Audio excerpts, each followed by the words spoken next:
and see how things go, as usual, step by step, and no decisions as yet. So whilst I'm still here, then I will continue with the project here. If something else comes up, then we have to go in another direction. But yeah, we just go day by day, see how it goes. Very much working with the conditions. These kinds of challenges in one's life really bring you into the present moment. You know, because it's absolutely stupid thinking about the future. You don't know if there will be a future. Yeah. So every moment you have to appreciate, you know, every step that you can take, every movement that you can make, you appreciate it, because you don't know if you'll be able to move next week. Or, I mean, I don't think you've ever faced anything like this. But, you know, many times in my life, you know, 3 years I was paralyzed from the age of 13 to 16. And I couldn't move one finger. I couldn't turn over in bed from one side to the other. I couldn't eat. I couldn't go to the toilet. There were tubes going into the body and tubes going out. So I have been through all this, you know, a number of times in my life. So when I can walk and when I can move, I really appreciate it. I think, wow, you know, people just don't know how fortunate they are. So it makes me really appreciate life. Whereas I think most people just take, you know, walking and eating and moving, they take it for granted. They don't really appreciate what they have because they're so busy looking for what they think they don't have. And that's sad, yeah.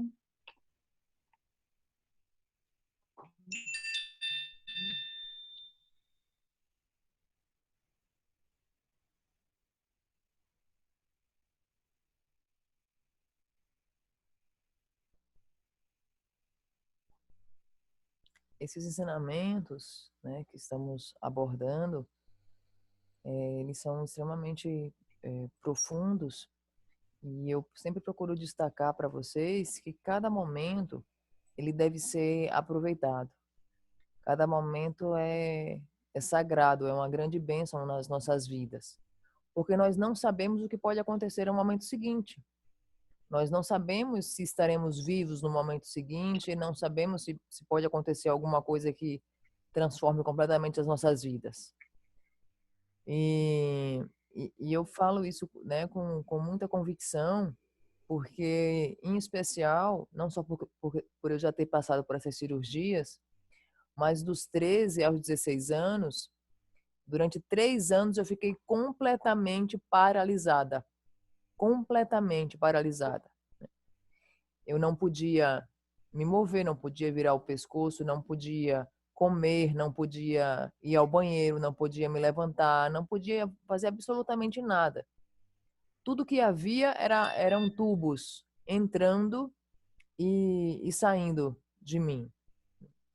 De maneira que quando eu posso caminhar, quando eu posso me mover, isso para mim é algo realmente precioso, isso para mim é algo realmente sublime e me faz realmente apreciar a vida e apreciar essa possibilidade que eu tenho de me mover e caminhar livremente sem depender de nada nem de ninguém.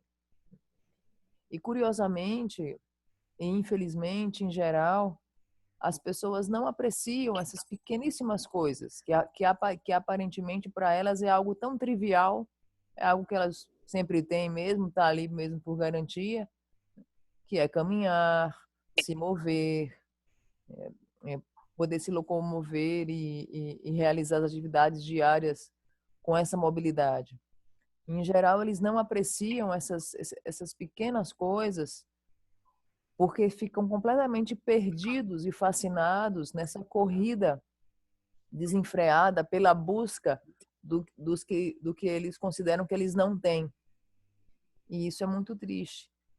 De maneira que todos nós precisamos realmente revalorizar a nossa vida e conceber cada momento como sagrado e cada possibilidade de nos movermos, de caminharmos, né, de termos esse corpo físico que nos permite isso, apreciarmos e respeitarmos com,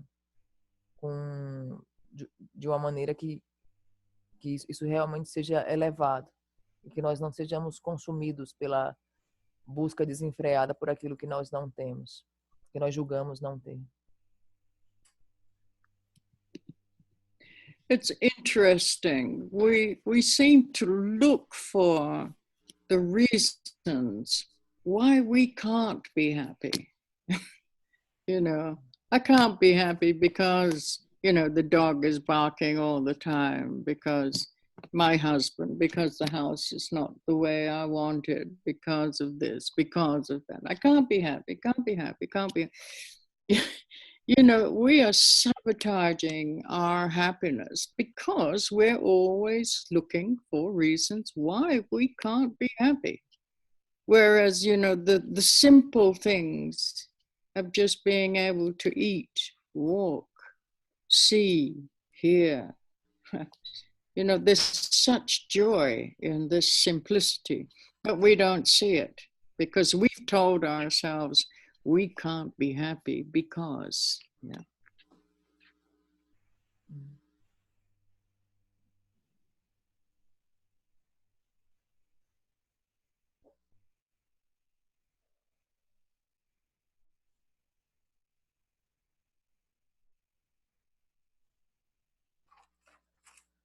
Então, é muito interessante nós observarmos. Hi, Rigzin. Welcome. Hi, Rigzin. Não, é interessante como nós geralmente nos debruçamos, nós paramos simplesmente na questão: por que eu não posso ser feliz? Nós nos concentramos nisso. Eu não posso ser feliz por causa da casa que não está do jeito que eu gostaria, por causa do cachorro que está latindo, por causa do meu marido, por causa do meu ex-marido, eu não posso ser feliz. E constantemente ficamos emanando essas justificativas porque nós não podemos ser felizes. E sempre ficamos nos focando no que nos impede de ser feliz. Quando, na verdade, se nós fizermos uma reflexão um pouco mais refinada, nós podemos observar que há tanta alegria, há tanto regozijo nas pequenas coisas. E quão maravilhoso é poder ver, quão maravilhoso é poder comer, caminhar, ouvir. Nessas pequenas coisas há uma alegria infinita. Porém, nós não estamos concentrando a nossa atenção na alegria infinita que existe nesses pequenos detalhes. Em geral, nós sempre estamos constantemente focalizando naquelas razões que nos impedem de ser felizes. E ficamos constantemente dizendo para a gente: eu não posso ser feliz por causa do meu marido, não posso ser feliz por causa dos meus filhos, não posso ser feliz por causa da casa, do meu trabalho, do meu chefe. Então, é preciso ter essa mudança de visão e poder apreciar a alegria que existe nessas pequenas coisas. That's it, Tani. Yeah.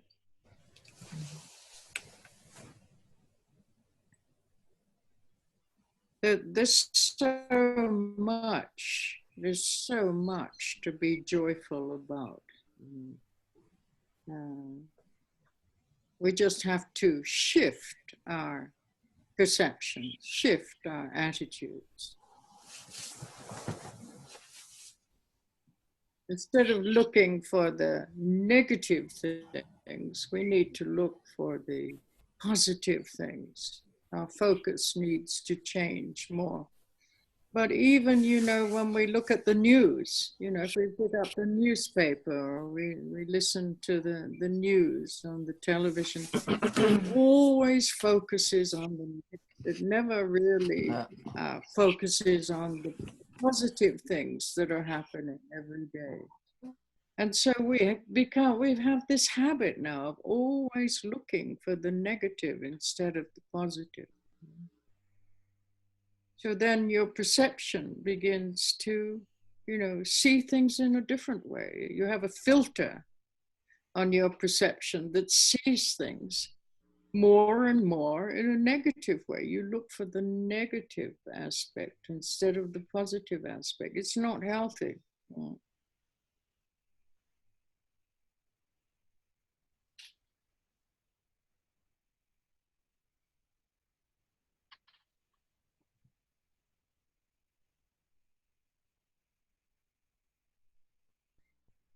Há tanto mais, há muito mais alegria nessas pequenas coisas para que nós sejamos felizes, que nós precisamos mudar a nossa percepção. Precisamos mudar a nossa atitude. Esse hábito de constantemente ficar sempre buscando o negativo. Em vez de ver o negativo, nós precisamos ver o positivo. Nós podemos mudar a nossa percepção, nós podemos ajustar a nossa percepção e mudar esse hábito de percepção. Se nós observarmos as notícias, sejam elas reveladas pela internet, pela TV, pelo jornal, constantemente, qual é o foco? O foco é sempre apresentar o negativo em vez do positivo. O foco é sempre apresentar a desgraça, né, em vez da bonança. O foco é apresentar 1 bilhão de notícias só extremamente negativas e daninhas. De maneira que a nossa percepção fica condicionada a ver de um modo diferente. É como se você tivesse um filtro na sua percepção. E esse filtro, ele distorce a sua percepção, fazendo com que você busque ver apenas o negativo das coisas. E em vez de ver o positivo. E essa tendência, essa atitude, esse hábito de sempre nos concentrarmos no negativo, na reclamação e em ver o negativo de tudo e de todos, não é, de modo algum, algo saudável. Não ajuda de forma alguma. Yes. So then you tell yourself, I can't do it. You don't even try. You already told yourself you can't do it. Yeah, it's not so helpful. So much better to just work with the changing conditions and have a more open attitude. Don't say it's good, don't say it's bad. Just work with the changing conditions and see what you can do in the best way you can. So, that's why I always say, I qualify what I'm saying, especially any plans I might make. I always say, if conditions allow, then I'll meet you, or I'll do this, or whatever. If conditions allow, that's being more truthful, isn't it, than just saying, I will meet you at this time on this day, and we will do things in 6 months from now. That's not very honest at all. You don't know. You have absolutely no idea what's going to happen in the next minute. So if conditions allow, then we'll be able to do things. And your whole perception becomes more flexible and not so fixed, not so rigid. Yeah. Because really, nothing is good or bad until you make it good or bad by giving it a value. Intrinsically, it's not good or bad or anything. We are creating our own experience of whatever is happening in our life, moment by moment. It's not happening to us. Life is not happening to us. We are creating our own experience. We don't believe it, you know. How many times have I said this over and over again? But I know you don't believe it because you don't see how it works. Your mind is so conditioned to believe that life is happening to you that you don't even introduce the possibility that you are actually creating your own experience. How? By interpreting what is coming in through your senses, constantly interpreting whatever is coming in through your five senses to be a certain way. That's how you're creating your own experience. Oh, this is terrible. This is the worst thing that's ever happened to me. Oh, this is wonderful. Yes, this is the best thing. This is so beautiful, so interesting. Yeah, that's how you create your own experience, by interpreting with your conceptual mind whatever is coming in through your senses. And this is why we all see whatever it is. We may think that we're looking at the same appearance of an object, but we will all see the object in a different way. Why? Because we're interpreting what we see depending on our past conditioning. But we don't really accept this because we don't understand how it works. So this is why these teachings are so important, because they introduce you to your mental processes, how you are creating life.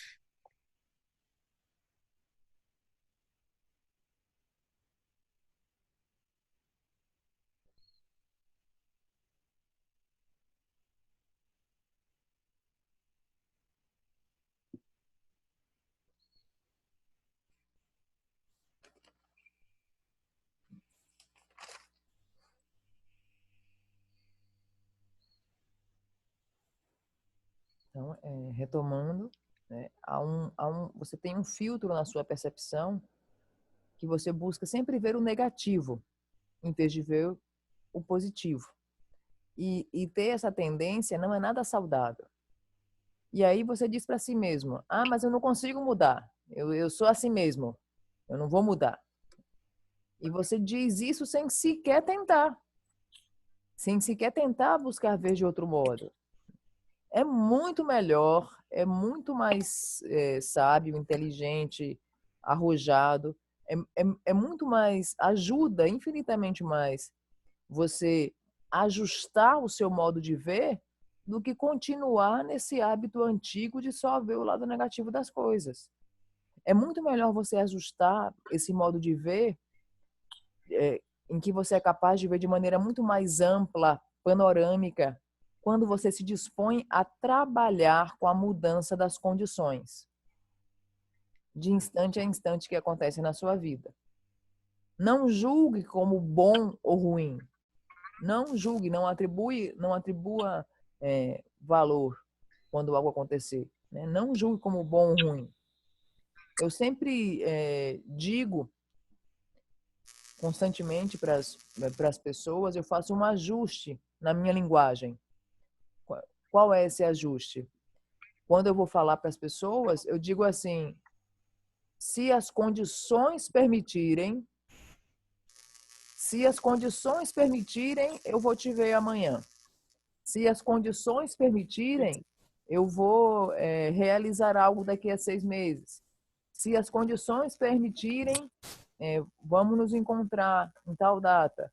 Se as condições permitirem. Quando eu insiro essa pequenina locução, se as condições permitirem, o que acontece é que eu levo muito mais flexibilidade, leveza, não fica aquela coisa rígida, definitiva, inflexível. Olha, a gente se vê amanhã, tal hora, tal dia, porque a gente não sabe se vai acontecer isso mesmo. A gente não sabe se as condições vão se permitir. Então, introduzindo essa oração, se as condições permitirem, a sua percepção vai ficar muito mais flexível, maleável. E se nós observarmos de maneira mais detalhada, nós podemos conceber que nada, nada é intrinsecamente bom ou ruim. Somos nós que criamos as nossas experiências de momento a momento.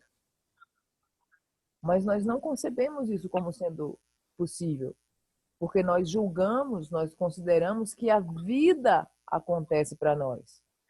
Mas, na verdade, somos nós que criamos a vida. Nós que criamos as nossas experiências. E a sua mente está tão condicionada de que é a vida que ocorre para você, que você não introduz algo novo. E o que é esse novo? É que você cria a sua própria experiência de momento a momento. E como é que você cria isso?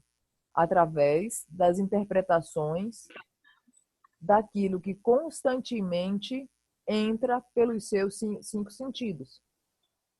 Imediatamente que algo chega pelos seus cinco sentidos, você imediatamente julga e você profere por vezes. Ah, isso é terrível. Nossa, isso é a pior coisa que podia ter acontecido na minha vida. Ah, isso é lindo. Ah, isso é interessante. Ah, isso é a melhor coisa que aconteceu para mim. Na verdade, o que está acontecendo é que você está criando as suas próprias experiências através das interpretações daquilo que lhe chega pelos cinco sentidos com a sua mente conceitual. Nós concebemos, nós julgamos que todos nós, quando olhamos um objeto, uma situação ou uma pessoa, nós estamos vendo para a mesma coisa. Só que, na verdade, não. Cada um vê de um modo diferente. Por quê? Porque o que cada um vê depende do seu condicionamento prévio, daquilo que foi aprendido anteriormente. E por isso que esses estudos, esses ensinamentos são extremamente sagrados e transformadores. Porque eles apresentam, eles introduzem para vocês como funciona os seus processos mentais e como os seus processos mentais estão criando a sua vida. That's it, Annie. Yeah. As we begin to study more the relationship between our mind and our body, then we begin to understand that there really is just two modes, what we call two modes of experience. There is the conceptual mode, which is all our ideas about things. And then there is the perceptual mode. And the perceptual mode is very direct. It is not involved in concepts at all. The perceptual mode does not experience objects, does not see objects at all. Objects are all coming from the conceptual mode, because the concepts is what? Your ideas is what creates the objects. There are no objects out there. It appears to be an external world out there, an external phenomenal world out there. But in fact, when we understand how the mind works, we understand that everything that we perceive now as an objective world is just a projection of the conceptual mind. It's just ideas that we have learned, names that we have learned for certain forms. But intrinsically, there are no objects. There is no objective world.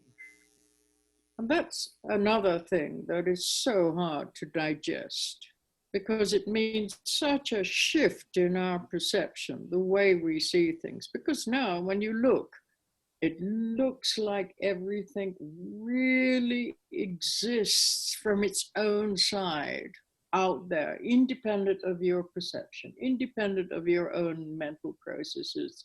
That tree just exists, that cup just exists, that table just exists.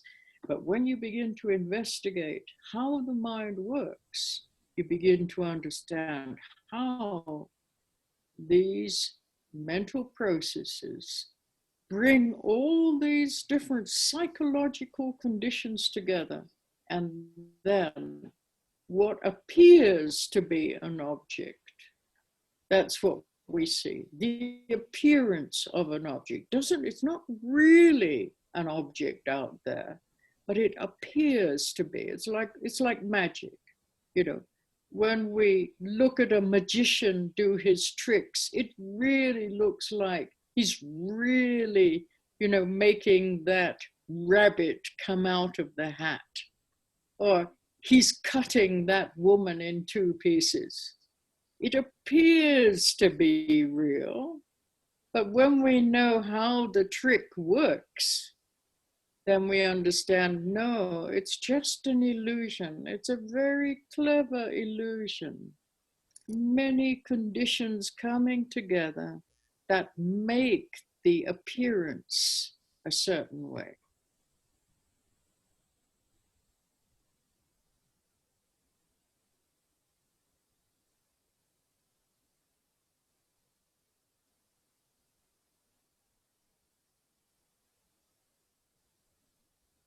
É muito interessante nós estudarmos essa questão da mente e do corpo. Se nós analisarmos como nós experienciamos, há dois modos de experienciar: o modo conceitual e o modo perceptual. E o modo perceptual é um modo muito direto, porque você não experiencia objetos, você não vê objetos. Os objetos, eles vêm do modo conceitual, eles vêm das ideias, eles vêm do condicionamento prévio que você teve.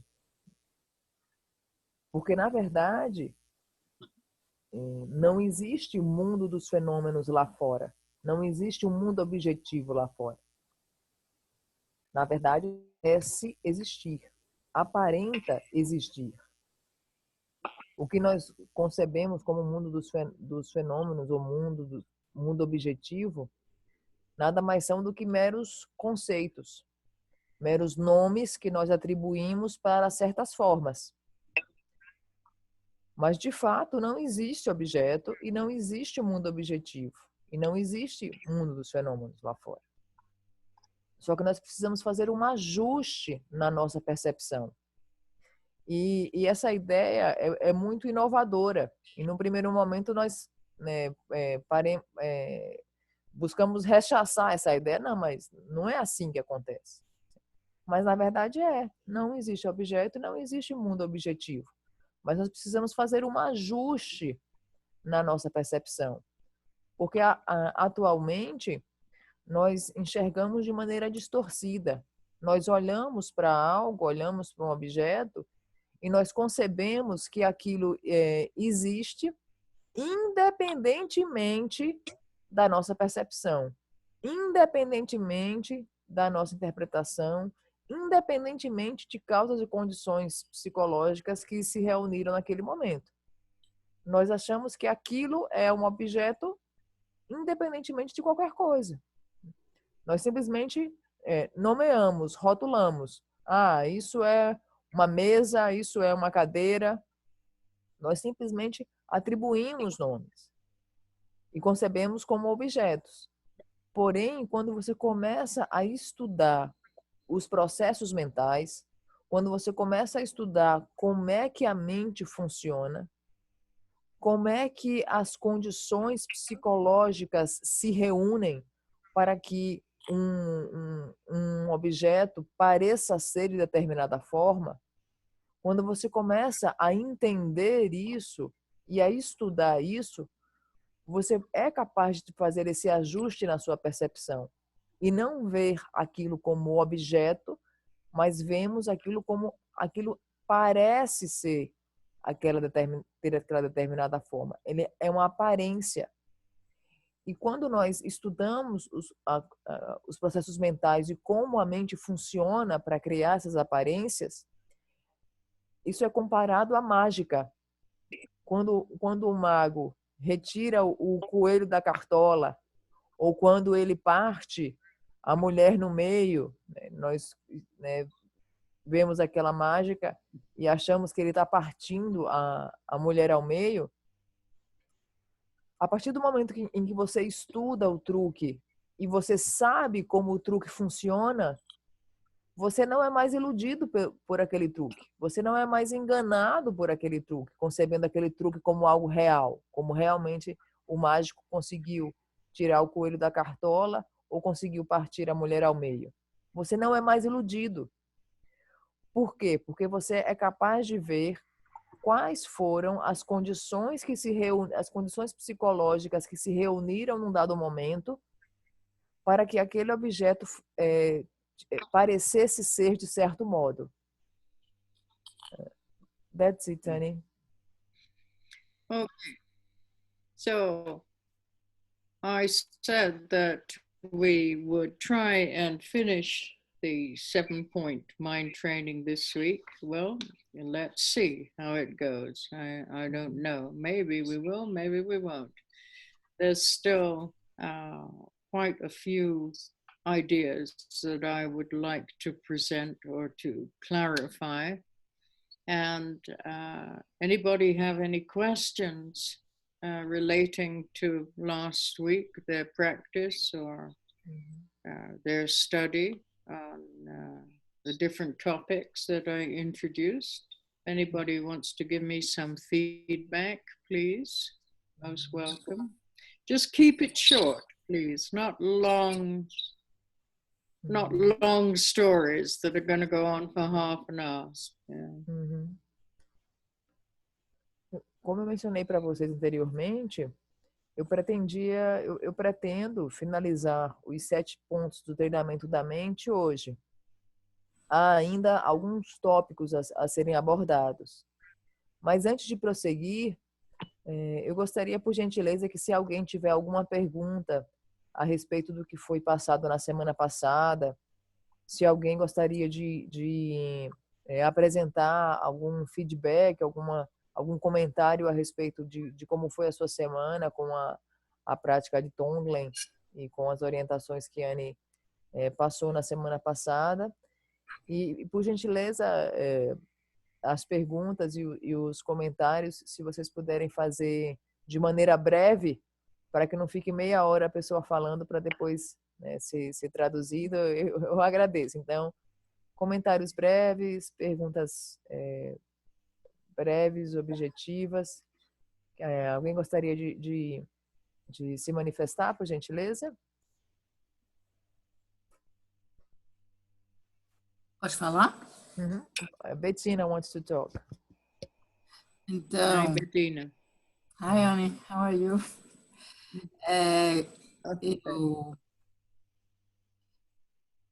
Como que eu falo isso rápido? Desde que ela falou que sempre tem uma forca no caminho, eu venho percebendo que ela disse que só tem 2 coisas, não tem 3. E com isso eu me dei conta que eu devo ter sempre 300 opções na minha frente, acho eu, para escolher. E que me mantém muito conectado é sempre esse símbolo, sabendo só tem 2 opções. E nisso eu pratiquei bastante a atitude do bebê. E quando eu queria fazer Tonglen, eu sempre voltei para essa atitude do bebê como se eu tivesse que ficar nitidamente na observação. E eu não senti que eu deveria fazer Tonglen. Ou quando eu depois iniciei a prática de Tonglen, foi uma coisa muito, muito breve, como se eu tivesse o momento que eu precisaria observar as coisas e as situações, e eu não sei se está certo de dizer, até por enquanto não tem nada para transformar. Minha experiência desses dias foi essa. And so I will say it in English now. Since you have been, there are only two things, not three. I realized that in front of me, my fork must have been 300 things. And I found it extremely relaxing that I'd only have to decide between two things. And then I always practice the baby-like attitude. And I have a moment like, there's nothing more to do, like a careful observation of things that happen in front of me.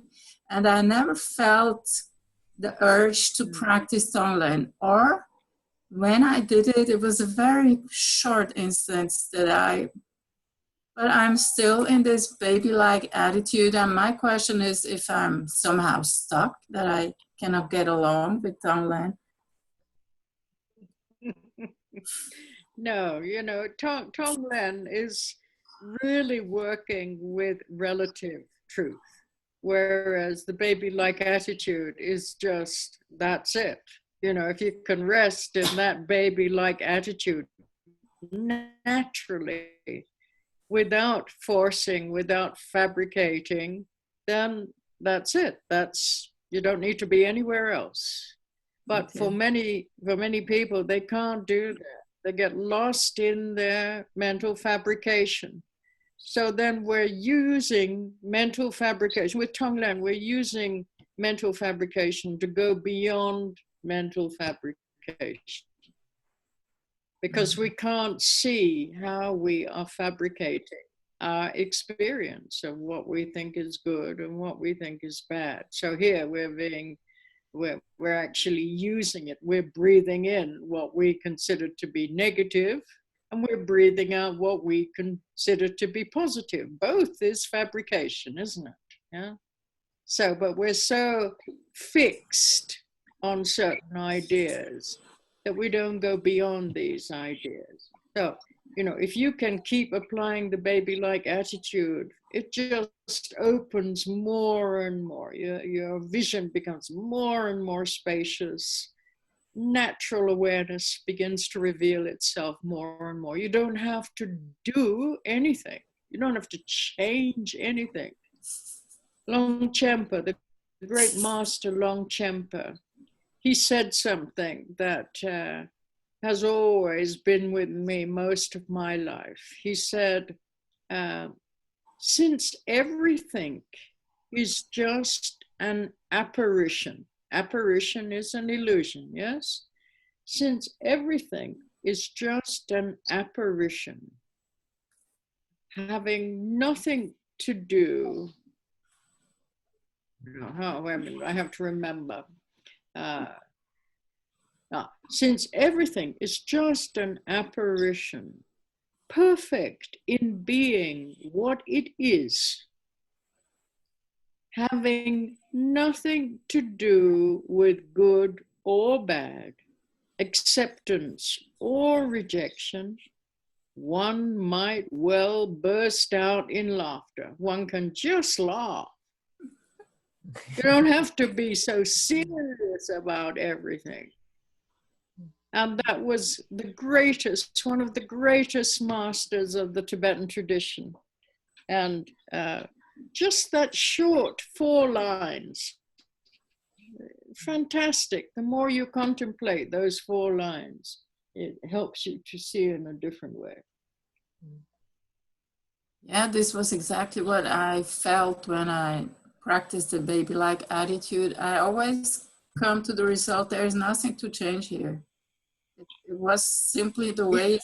It's okay. Okay, thank you, Anna. That's what we call the view. Now you have to have confidence in that view, Bettina. Mm-hmm. More and more confidence. And the more confidence you have, the more courage you will have to see that way. That's it. There's nothing else. We just don't have confidence.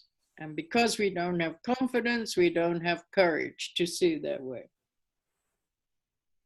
Okay. Thank you. Okay? Yeah, okay. Thank you. Então, Tonglen, ele ajuda a trabalhar com a verdade relativa. Quando praticamos a atitude do bebê, se você puder relaxar na atitude do bebê, naturalmente, sem forçar nada, você não tem que ir para lugar algum, simplesmente você consegue praticar a atitude do bebê, né, e ter essa visão panorâmica, espaçosa, o estado desperto se revela ali para você, tudo tranquilo. Mas quando nós estamos falando de Tonglen, há algumas pessoas que têm mais facilidade com a prática da atitude do bebê.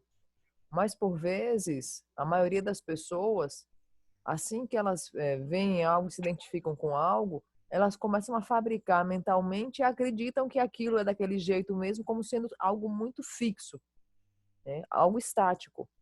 O que Tonglen faz? O Tonglen, ele vai usar essa fabricação mental para ir além da fabricação mental.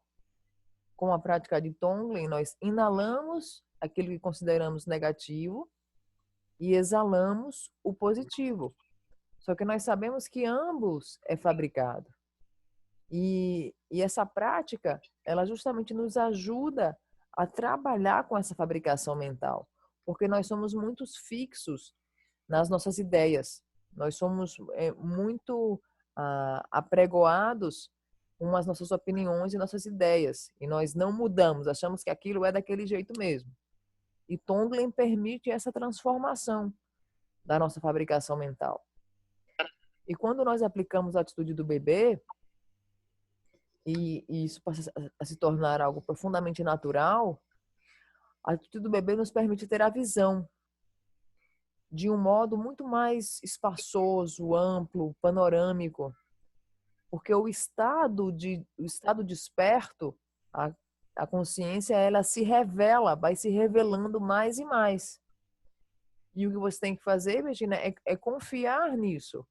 Tá tudo certo, tá tudo tranquilo, é por aí mesmo o caminho.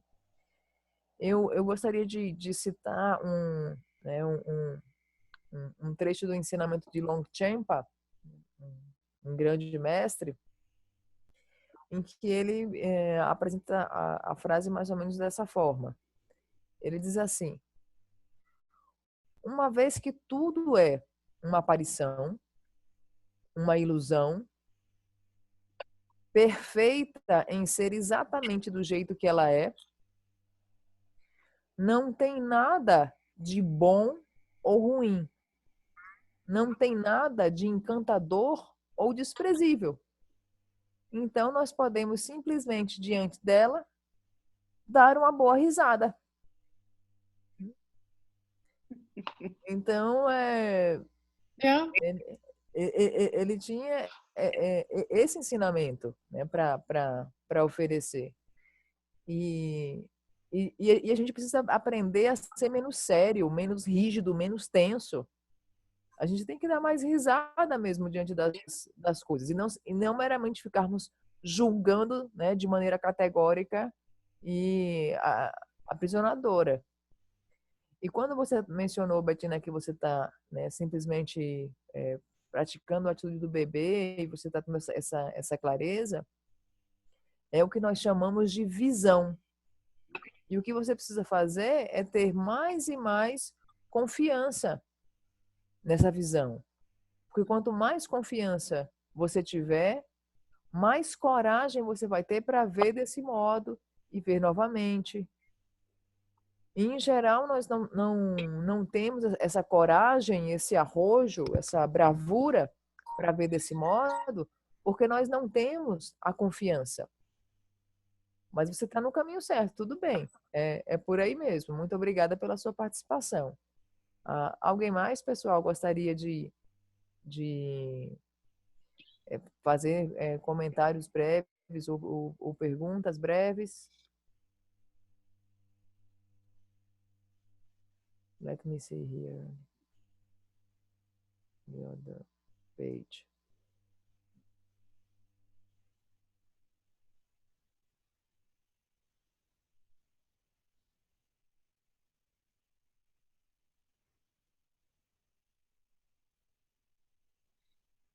Okay, we can come back later, Carla. If no one wants to say anything, we can come back and have some comments later.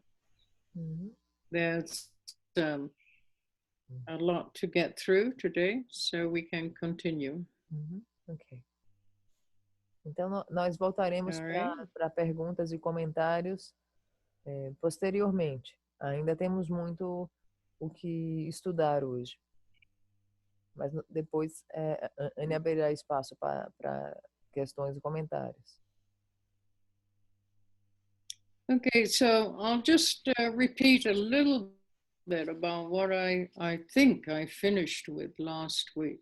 And I said we were talking about, you know, somebody who is enlightened. What does it mean?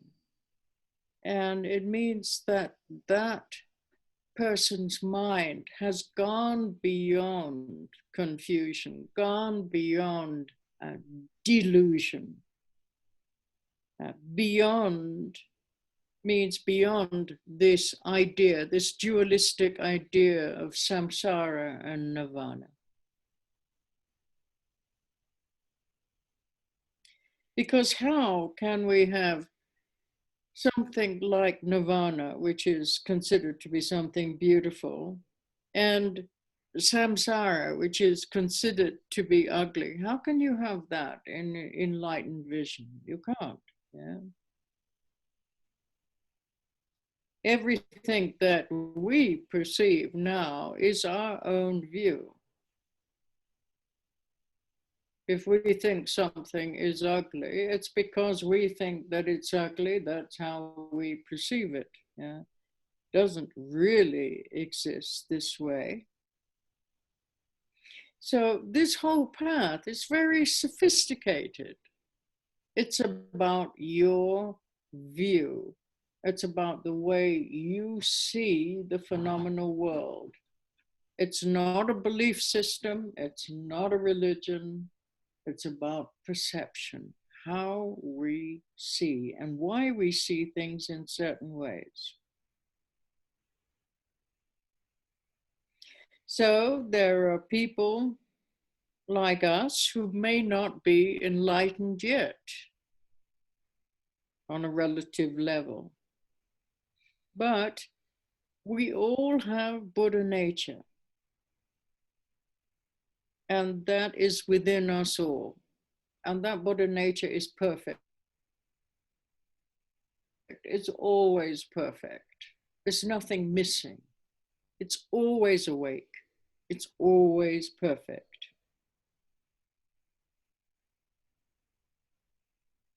And sometimes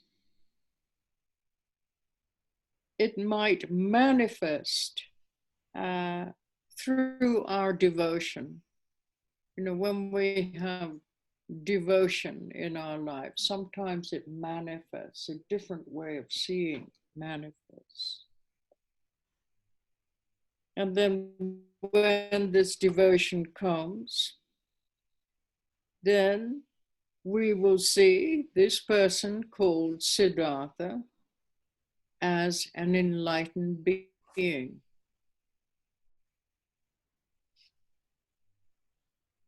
But now we are projecting. Whatever we perceive at this very moment, we're projecting, we're fabricating. And this is why the Buddha said many times in the sutras, in his teachings, those who really want to see me, the reality of who I am, is not a sound, is not a form, is not a feeling. If they see me with their eyes, if they hear me with their ears, if they feel me, they are all wrong. They are all incorrect. They have an incorrect idea and they have not seen me. So if you think the Buddha is a form, No, you're wrong. If you think the Buddha is a feeling, no, that's not right either. So then, what is the Buddha? So he introduced this in his teachings over and over again, trying to take us beyond our limited idea of what the Buddha is. Here we're talking about the Buddha as ultimate truth. Now, ultimate truth you cannot see. It has no form. It has no color.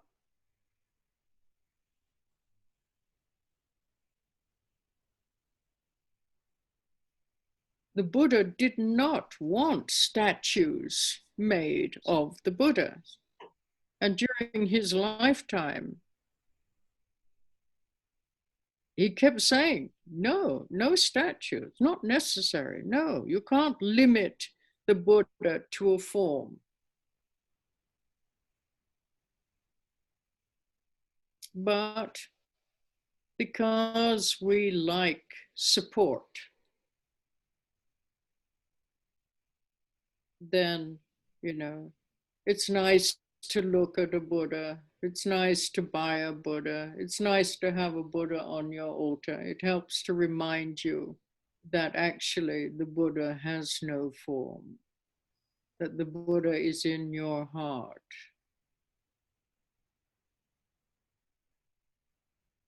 But for most people,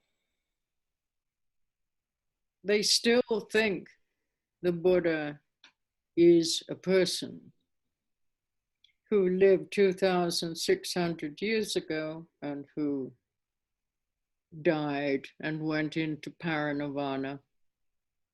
And that was it.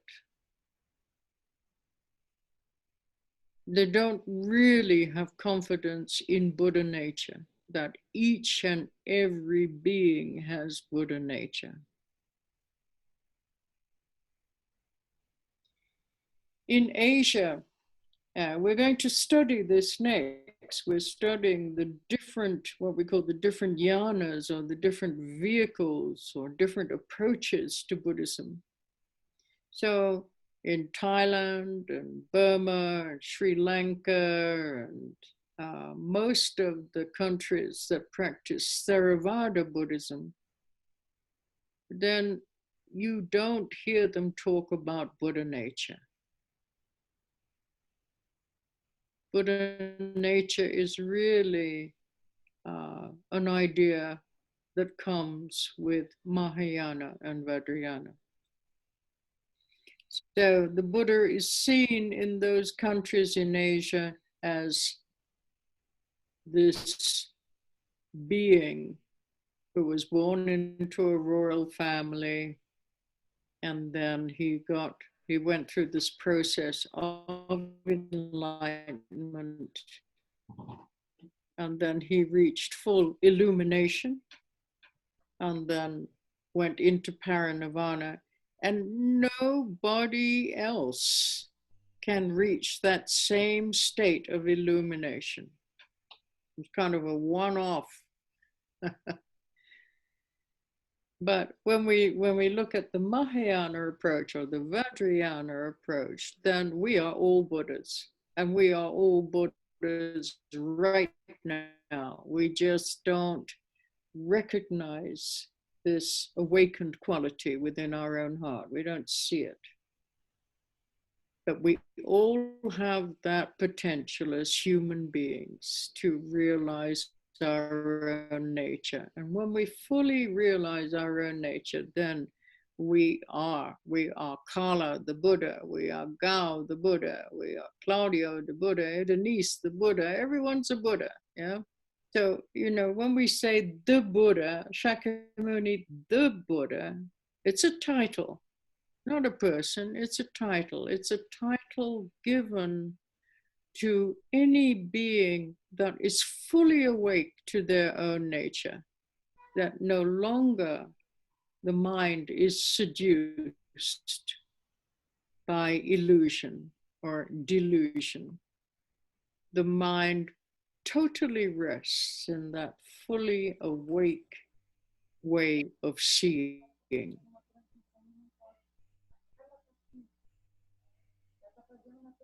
So this is why it's very helpful to actually study the different vehicles, and you will see the very different ideas along the Buddhist path. Not just one way, but there are many different ways of seeing this truth that we call the Buddha.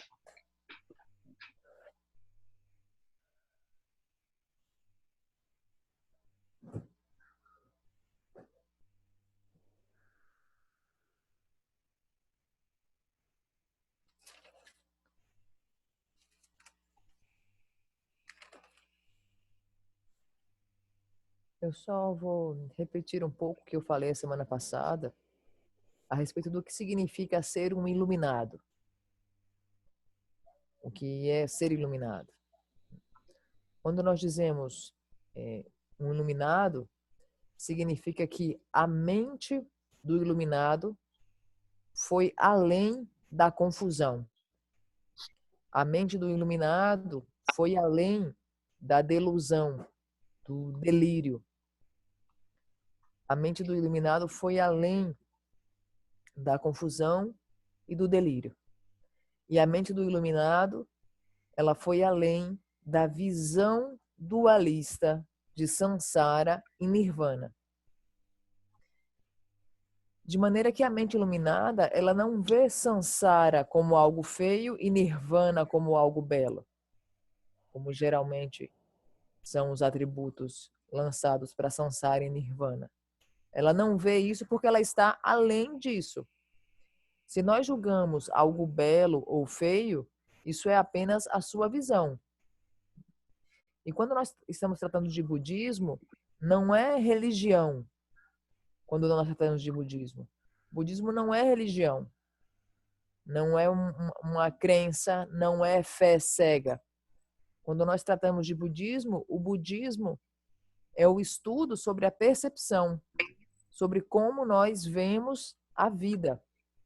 Diz respeito ao nosso modo de ver. Todos nós temos a natureza de Buda, que está, né, dentro da nossa alma. E essa natureza de Buda é completamente plena e é sempre desperta, sempre perfeita. E em alguns momentos, essa natureza se manifesta. E essa natureza se manifesta, por vezes, pela devoção. Por esse modo diferente de ver.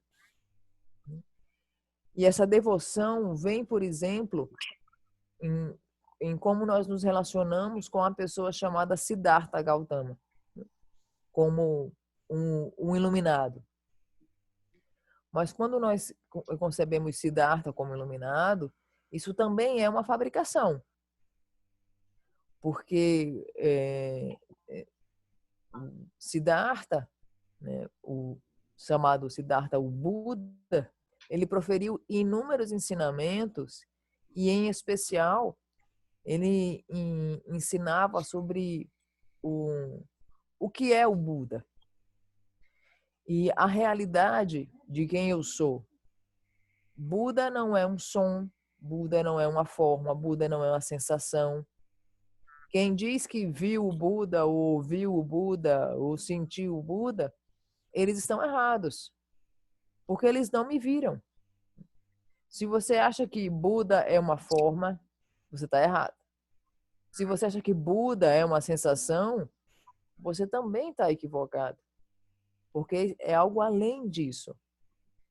E Siddhartha, né, o Buda, introduziu isso várias e várias vezes, e constantemente nos introduzindo que Buda tem relação com a verdade última, com a verdade definitiva, em que não existe cor, não existe forma, não existe sensações.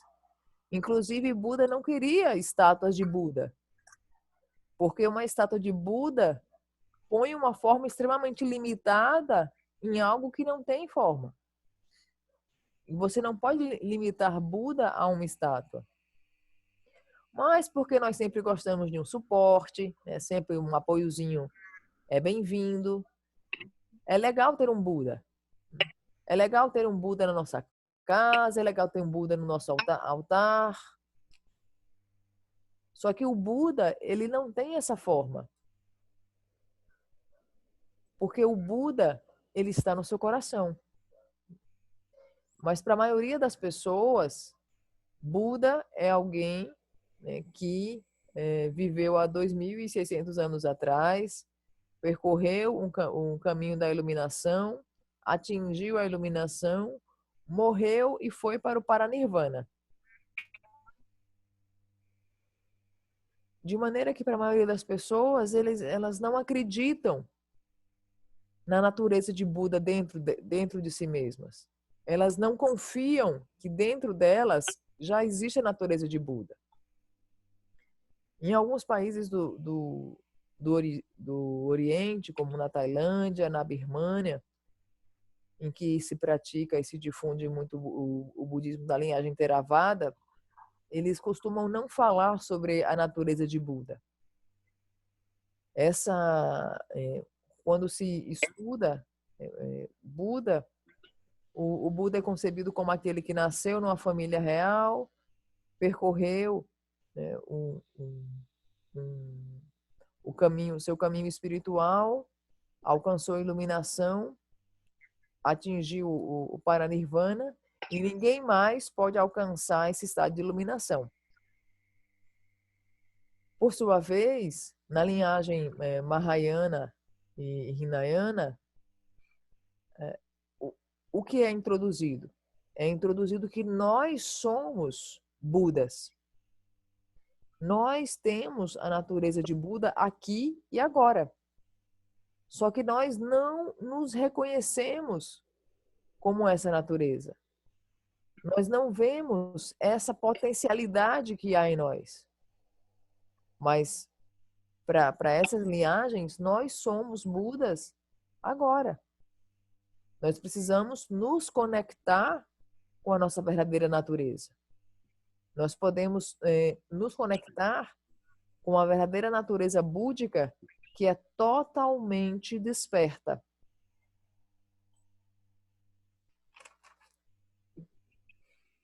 E a mente de... When I lived in... Ok, Annie. Go on. Não. E a mente é desperta. Por isso que é importante nós estudarmos esses 3 veículos, essas 3 linhagens de ensinamentos budistas, porque nós seremos capazes de ver os vários modos de ver a verdade a respeito do Buda. That's it, Annie. Yeah, you know, when I lived in Thailand in the 70s, I had a lot of discussions with the monks and with people from Theravada tradition. And their belief was that, you know, a woman could not attain enlightenment. You know, for a feminist, that's very hard to digest. A woman cannot attain enlightenment. Yeah, so my wrathful manifestation would come up sometimes, and I would say, why can't a woman attain enlightenment? Yes. A woman can only pray to be born a man in their next life, and then they can walk the path of the arhat to enlightenment. Yeah. So this is also Buddhism. This belief is also Buddhism. It's a very distorted belief, a very incorrect idea, but so many people believe this idea that a woman cannot be enlightened. Yes. So Relax, all my wonderful female students. Don't worry about this. It's just one view. Not everyone thinks like this.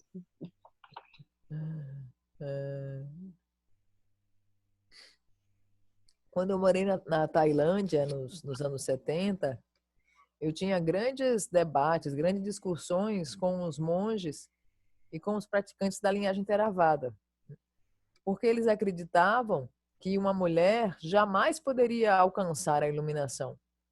Uma mulher não podia atingir a iluminação.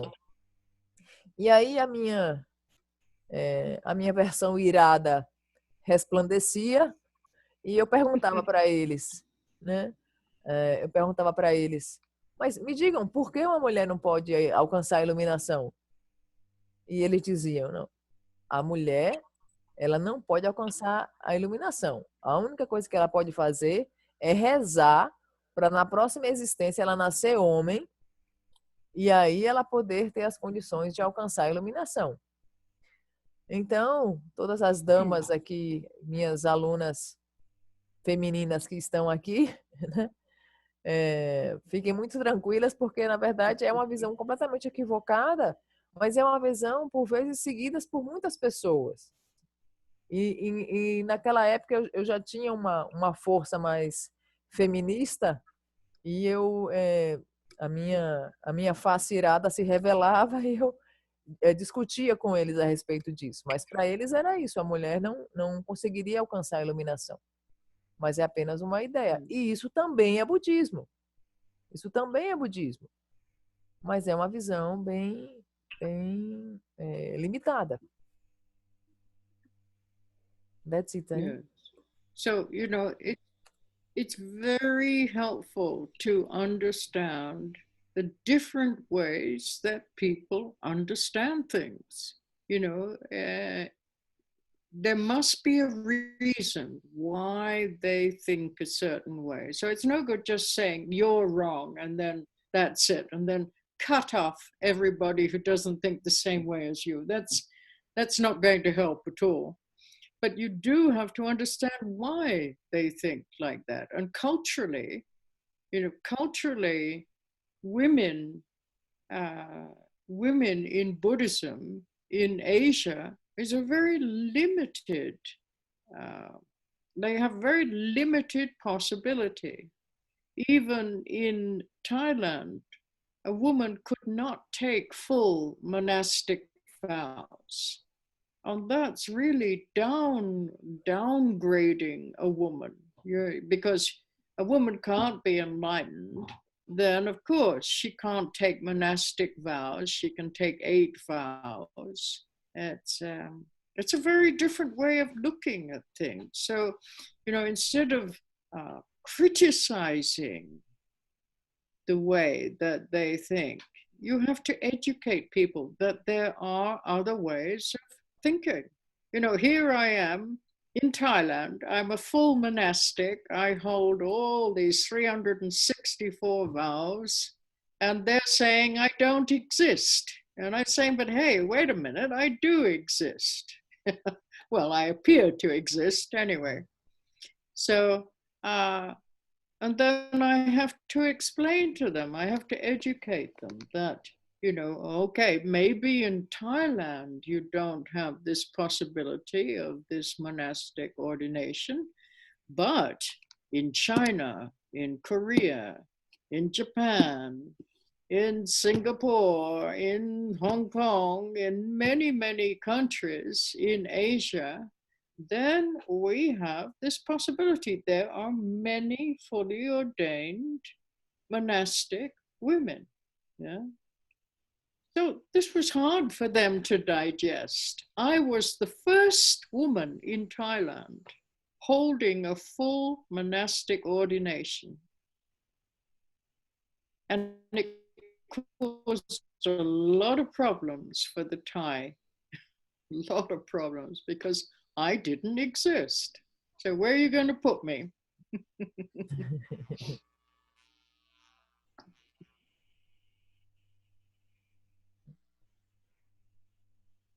Ajuda muito se nós buscarmos entender as maneiras diferentes de como as pessoas pensam. é muito limitante e não ajuda de forma alguma simplesmente nós rechaçarmos e cortarmos aqueles que têm a opinião diferente da nossa. Isso não é uma conduta que agrega nada. Nós, na verdade, é muito mais frutífero, muito mais benéfico nós nos perguntarmos, nós nos investigarmos por que as pessoas pensam desse outro modo? Por que essas pessoas pensam desse jeito culturalmente? Como é que a cultura influenciou para que elas pensassem dessa forma? E lá, quando eu estava na Tailândia, na época, a mulher ela é colocada numa condição extremamente inferior e degradante. A mulher, por exemplo, ela não pode cumprir, não pode fazer os 364 votos que se exigem para a vida monástica. A mulher ela só pode apenas fazer 8 votos. E Anne, naquela época, em vez de criticar e rechaçá-los, ela simplesmente buscava educá-los, buscava levá-los à reflexão. Então, talvez não seja assim, talvez simplesmente isso seja na Tailândia, mas na China, na Coreia, no Japão, em Hong Kong, há muitas e muitas monjas que podem fazer os votos completos. E naquela época, eu era a única mulher que tinha uma ordenação monástica completa. E eles não sabiam o que fazer comigo. Né? O que é que eu sou, então? Se eu não existo, para onde eu vou? Onde é que vocês vão me colocar? Era um questionamento que havia à época. That's it, Annie. Yeah. So, it's very, very helpful to study these 3 different vehicles so that we have a really good foundation in the Buddhist spiritual path. Yeah. It helps to communicate much more profoundly in different ways. So when we will need patience to study this because it's a very long teaching, very detailed teaching. But I think after you have studied this, it's really going to give you a very expansive view of the spiritual path. Many ways of seeing, many ways of thinking, many ways of investigating the truth, the true nature. So, yep. So let's go on with this teaching. So we talked about the ultimate truth. The ultimate truth has no form, no color. There's nothing that we can say, this is it and this is not it. You can't talk about the ultimate truth. It's beyond concepts, beyond words.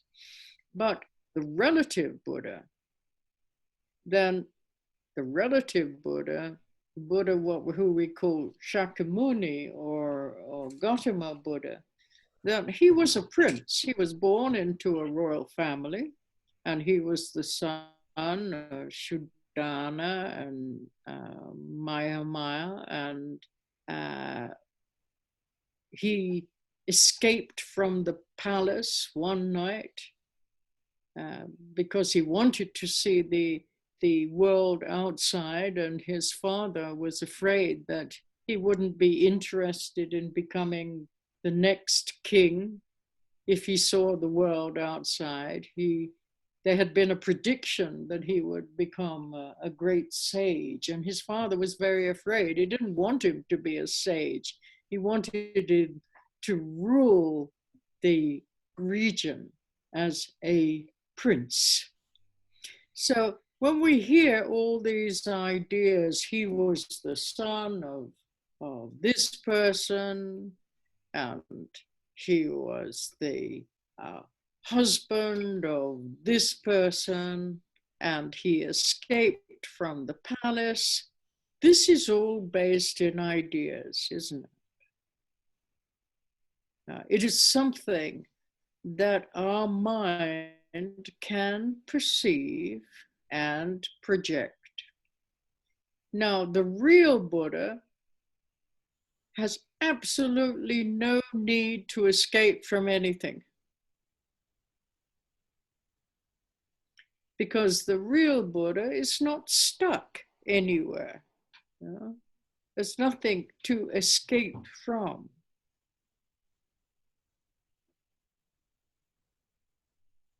The Buddha that we perceive had tremendous compassion towards us. And believe it or not, this is also our delusion.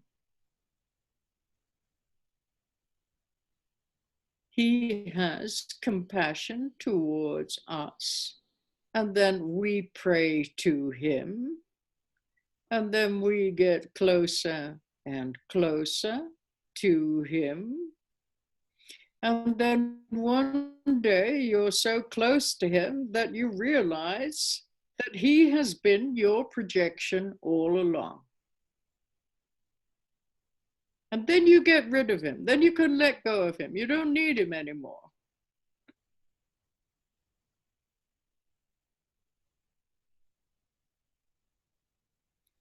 And at that time, our Buddha nature reveals itself completely.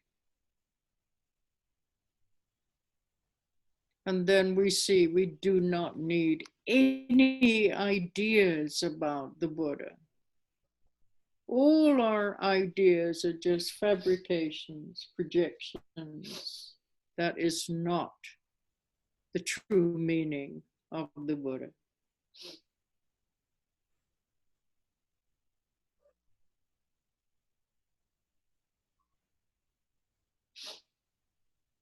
Understand? Maybe.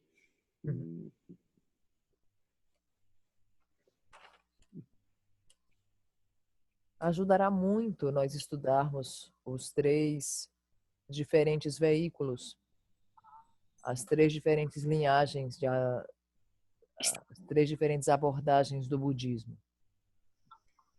Porque esse estudo vai permitir que nós construamos uma ótima fundação, uma ótima base. E essa base vai ser profundamente útil tanto para que nós compreendamos essas 3 linhagens e todos os detalhes das visões que elas apresentam, como também vai nos trazer a habilidade de um refinamento na nossa capacidade de comunicação. Nós poderemos nos comunicar de um modo muito mais profundo.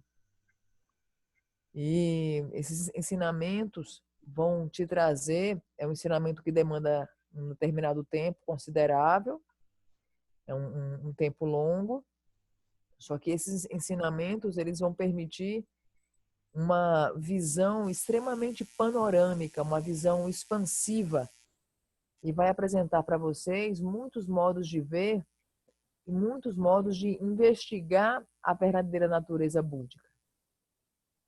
Buda, como verdade última, como verdade definitiva, ele não tem forma, não tem som, não tem sensação, porque Buda, em sua forma definitiva, sua forma absoluta, ele está além de conceitos e ideias. Por sua vez, quando nós tratamos do Buda relativo, nós concebemos que Buda, Siddhartha, nasceu há 2.600 anos atrás, nasceu numa família real e no seu nascimento houve uma profecia de que o Buda seria um grande sábio. E o pai dele, aflito com essa possibilidade, porque o pai dele queria que ele fosse príncipe e queria que ele continuasse o reinado de seu povo, ele impedia que Siddhartha saísse do palácio e que ele visse o mundo exterior. E o Siddhartha foi filho, foi marido, foi pai. E em um determinado momento, ele conseguiu escapar do palácio. E quando nós ouvimos essa narrativa a respeito da vida do Siddhartha, da vida desse Buda relativo, isso tudo é baseado em ideias. É baseado em ideias que a mente pode perceber e pode projetar. O Buda real, ele não precisa escapar de nada, ele não precisa escapar de nenhum palácio. Ele não está empacado ou aprisionado em lugar algum. E quando nós dizemos que o Buda tem tremenda compaixão por nós, isso também é ilusão. Mas nós temos uma devoção por esse Buda, nós fazemos orações, preces para esse Buda, nós desenvolvemos uma proximidade cada vez mais intensa com esse Buda, e nós chegamos tão perto desse Buda, que nós vemos que, na verdade, ele é uma fabricação. E quando nós percebemos isso, nós nos livramos dele, porque nós não precisamos mais. Nós já estamos despertos. Nós fomos capazes de ver o verdadeiro significado de Buda. E por isso nós não precisamos mais desse Buda fabricado. That's it, Tânia. Não é assim? Carla, people are having problems. They can't get into the number. There are people who don't know the new number and they're trying to join. I don't know why they don't know this number. No, I will put. Hold on, let me try it. I think maybe Elais, the number is 24999896380. She can't get in. No, it's not. Who now. is that? Is that? No, it's 549 145. No, I'm talking about the person. Wait. The person cannot get in.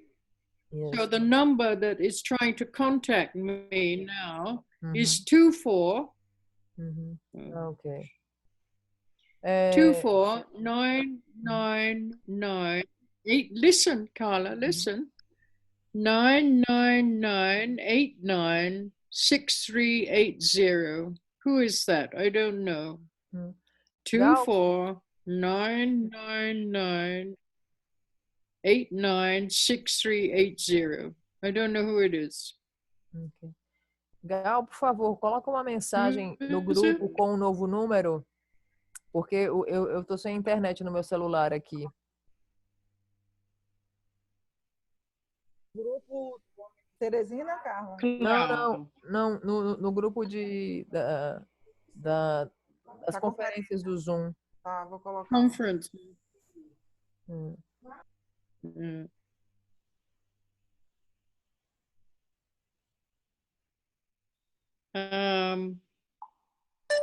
Can you look on the conferences, the WhatsApp for the conferences? They're posting the number now for you.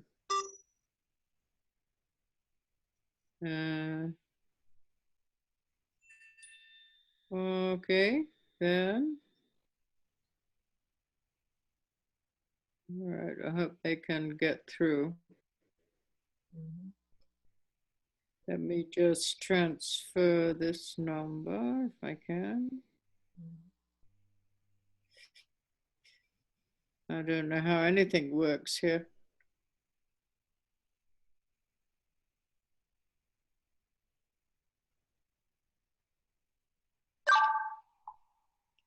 Okay. Great. All right. Okay, I hope you're okay now. Yes, I wonder why they changed our number. All right, so coming back to this relative idea of the Buddha. And the relative idea of the Buddha is all based in mental fabrication. Now, when you realize your own Buddha nature,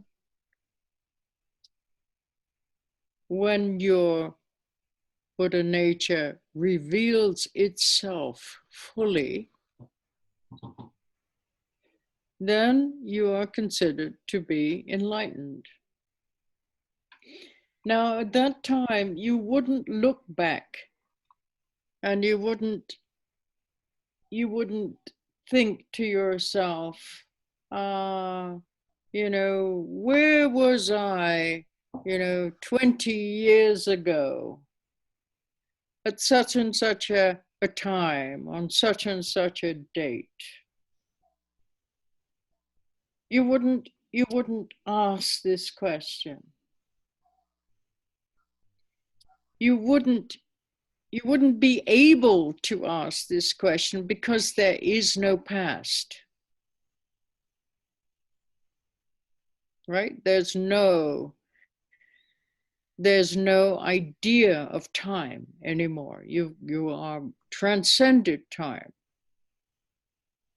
Beyond time and space, the awakened mind is not limited to time. So then this idea, once upon a time, I was a poor sentient being, but now I have become enlightened. No, there's none of that. You never hear the Buddha talk like that. In any of his teachings, he never said, once I was a poor sentient being and now I'm enlightened. Yeah. But if you read some of the sutras, some of the Buddha's teachings, there is a sutra, it's called the Sutra of Foolishness and Wisdom.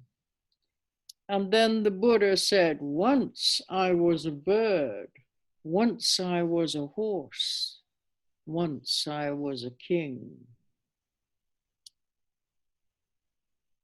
Now, that's a different way of seeing. Because all of these are projections of Shakyamuni Buddha telling us stories about what we call the Nirmanakaya Buddha. This is tricky to understand. This is not easy. Because we're talking, when we move from the Theravada tradition and we move to Mahayana and then we move to Vajrayana, the way we see the Buddha is very different. We see the Buddha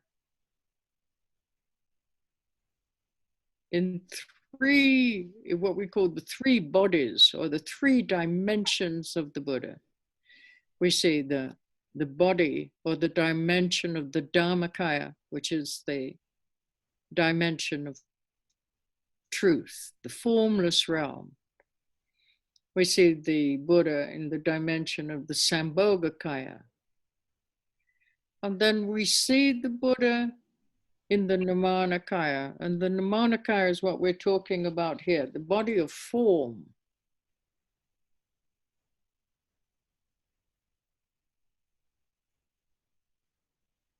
I won't go into this now because we will go more deeply into this as I begin these teachings on the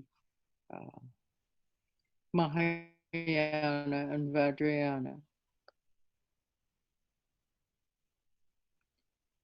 So, all the stories that we hear about the Buddha are referring to what we call the Nirmanakaya Buddha, the Buddha of form.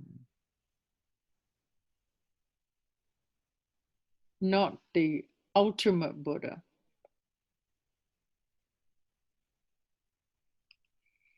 The true Buddha, our Buddha nature, is always within our own heart, always. Doesn't change, doesn't move. The projection of the Buddha disappears. So the Nirmanakaya Buddha disappears, and what reveals itself is the Dharmakaya Buddha. The Dharmakaya Buddha, which is beyond time and space. And that is what we call the body of truth, the ultimate Buddha.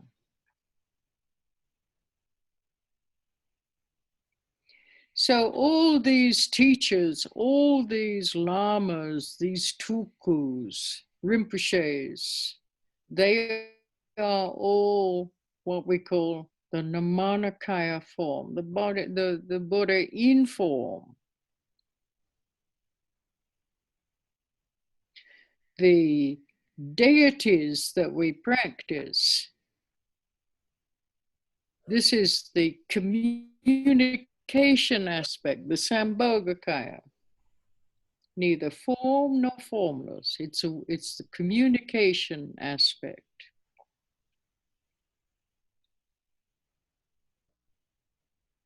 Anyway, slowly, slowly, I'll explain all this as we go on.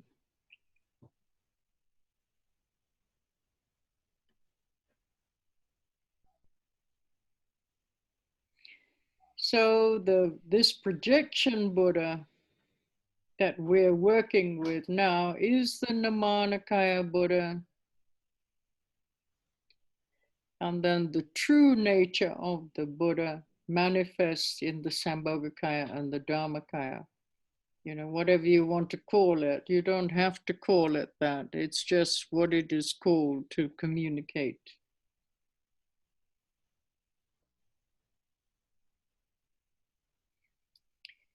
So somehow it works.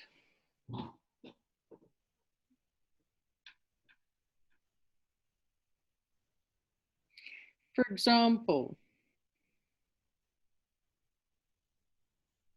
there may be a person, a person who really cares, or people who really care surrounding him. And yet this person who really cares about the Buddha, who lives close to the Buddha, he doesn't have a karmic link with the Buddha. And so he doesn't really have a high opinion of the Buddha. He has a strange projection.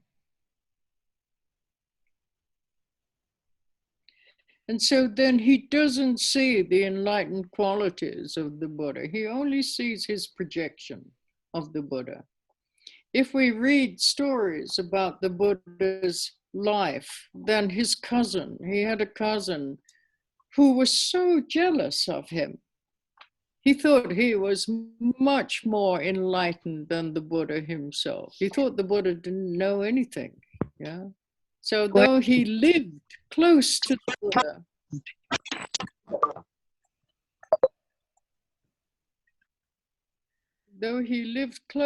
Buddha, he couldn't see the qualities of the Buddha.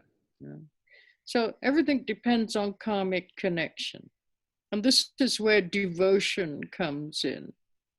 You know, if you have a lot of devotion towards your teacher, then you will actually see them as the Buddha.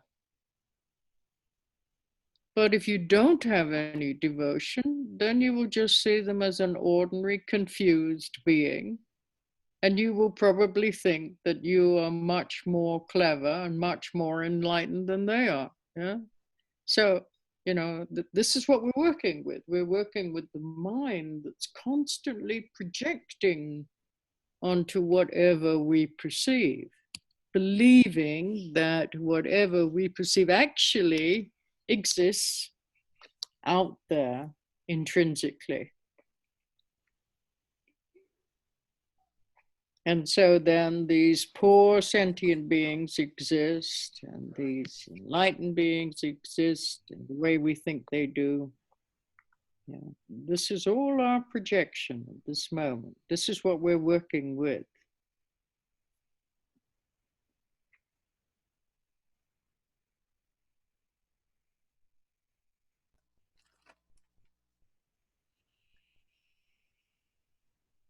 Voltando à ideia relativa de Buda, ela é toda baseada em fabricação mental. Quando você percebe a natureza de Buda, ela se revela completamente. E você é considerado iluminado.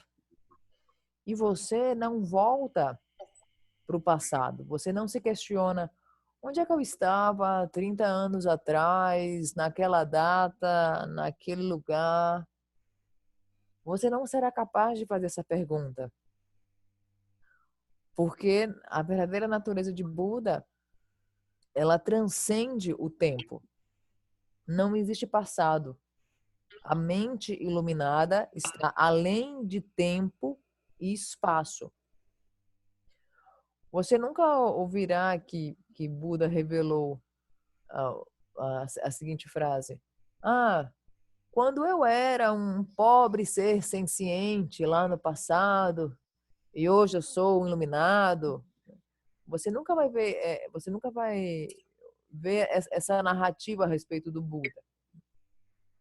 Você vai ver em textos sagrados, em sutras, por vezes, trechos em que há as seguintes menções: quando eu era um pássaro, quando eu era um cavalo, quando eu era um rei. E tudo isso são projeções do Buda Shakyamuni. São histórias que têm relação com o que se chama do Buda do Nirmanakaya. O Buda que tem forma, que tem essa forma, que se apresenta com essa forma. E o modo como nós vemos o Buda é bem diferente nas linhagens budistas. Nós vemos em 3 corpos, ou 3 dimensões. Nós vemos o Dharmakaya, que é o corpo da verdade, o Sambhogakaya e o Nirmanakaya, que é o corpo da forma, que é esse corpo representado por essas inúmeras narrativas a respeito de Buda. E eu vou adentrar nisso mais profundamente quando nós nos aprofundarmos nos estudos a respeito do Mahayana e do Vajrayana. Mas todas essas histórias, todas essas narrativas que ouvimos a respeito do Buda têm a ver com a dimensão chamada Nirmanakaya. E não com o Buda definitivo. Quando tratamos do Buda definitivo, da natureza de Buda, essa natureza de Buda, ela está sempre no nosso coração. Ela não muda, ela não se mexe, ela não se move para lugar algum. Ela está sempre dentro de você, dentro do seu coração. E quando o Buda do Nirmanakaya se desfaz, se desaparece, o Buda definitivo, ele aparece.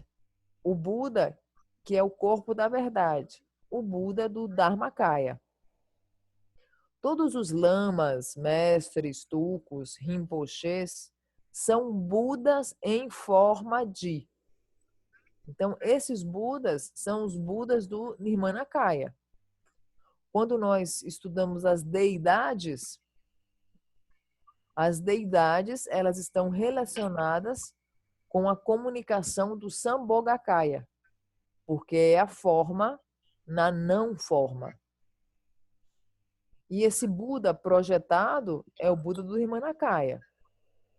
O Buda definitivo tem relação com o Sambhogakaya, né, e com o Dharmakaya. E, de algum modo, esses ensinamentos funcionam seguindo esse raciocínio. E é importante observarmos que muitas pessoas que ficam próximos ao Buda, que moram perto do Buda, muitas vezes eles não têm vínculo kármico com o Buda. Eles não têm uma opinião elevada a respeito do Buda. Eles só veem meramente as suas projeções. Não veem as virtudes, as qualidades do Buda. O Siddhartha, por exemplo, tinha um primo que era extremamente ciumento e invejoso. E ele se julgava muito superior ao próprio Siddhartha. E se você tem essa devoção, esse vínculo kármico com o seu professor, você será capaz de ver o seu professor como um Buda e não apenas como um mero adormecido que caminha por aí. E você, se você tiver essa devoção com o seu professor, você o verá como ser iluminado. E você não se julgará. Eu sou muito mais esperto que essa pessoa, sou muito mais inteligente que essa pessoa. Eu é que sou muito mais iluminado que esse daí. Então, o que estamos fazendo aqui, nós estamos trabalhando com as projeções. De como estamos trabalhando com o nosso modo de ver. E como o nosso modo de ver, esse mundo dos objetos, esse mundo dos fenômenos, nós trabalharemos com essa tendência que temos de como se tudo existisse independentemente de causas e condições psicológicas prévias que se reúnem, independentemente das condições prévias. Então é muito importante nós termos essa devoção e termos esse vínculo kármico com os nossos mestres, para que saibamos ver as virtudes que eles guardam em si mesmos. That's it, Annie. You know, usually when we meet our teacher or someone who might be our teacher, you know, we have a very impure view of that person. We see them just as an ordinary being. And, you know, when they do things that we like, then they appear to us as a good teacher. And then they do something that we don't like, and then they appear to us as a bad teacher. So, you know, at this stage, we're just working with our projections, what we like and what we don't like. We don't see the teacher at all. We have no idea what the Buddha is. We just see everything through our interpretation. So, you know, we expect our teacher to smile 24 hours a day. Then that person is a good teacher. But if they pick their nose or if they fart, then, you know, that person can never be the Buddha if they pick their nose or if they fart. You know, you can't have a human quality if you're a Buddha. You have to be beyond everything. You know, these are all our projections of what, you know, who can be a Buddha and who can't be a Buddha. So we're completely blind in the beginning. So we never take refuge in the person in the beginning. You know, you never depend on the person because all you see is your projections of what you like and what you don't like. You need to depend on the teachings. You need to examine, investigate the teachings to see if they're true, if they're not true, how they relate to your own mind, your own perception. And then through the wisdom of the teaching, then you begin to see the true aspect of the teacher. And then the more your vision becomes pure, That means the less dualistic your vision is, then the more you will see your teacher as the Buddha.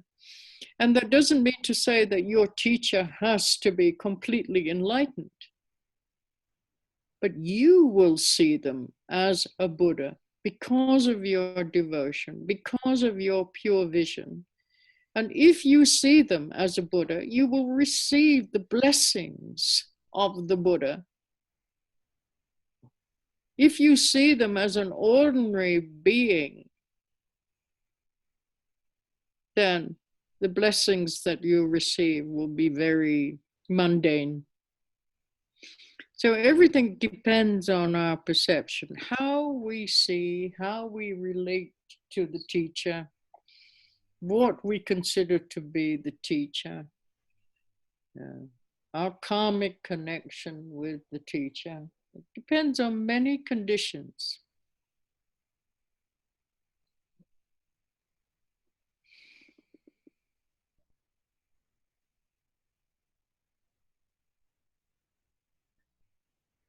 Geralmente, quando nós vemos nosso professor, nós vemos como uma pessoa ordinária, como uma pessoa qualquer que estivesse passando por aí. E nós nos relacionamos com ele através das nossas projeções.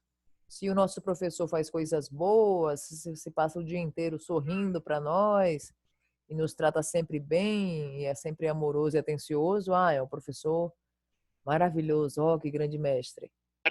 Mas se esse mesmo professor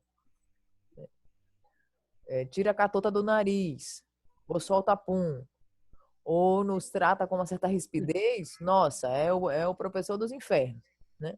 É um péssimo professor. Porque nós não o vemos como Buda. Nós o vemos através das nossas projeções. E as nossas projeções e a crença nas nossas projeções determina quem pode ser Buda e quem não pode ser Buda. Nós nunca tomamos refúgio no nosso professor, porque nós não vemos o nosso professor como Buda. Então, o que devemos fazer? Nós devemos investigar os ensinamentos, nós devemos examinar os ensinamentos, verificar como esses ensinamentos se relacionam e se põem em prática na sua vida diária, como esses ensinamentos eles se relacionam com a sua mente, com a sua percepção, como esses ensinamentos ajudam a você conseguir ver o verdadeiro aspecto dos fenômenos.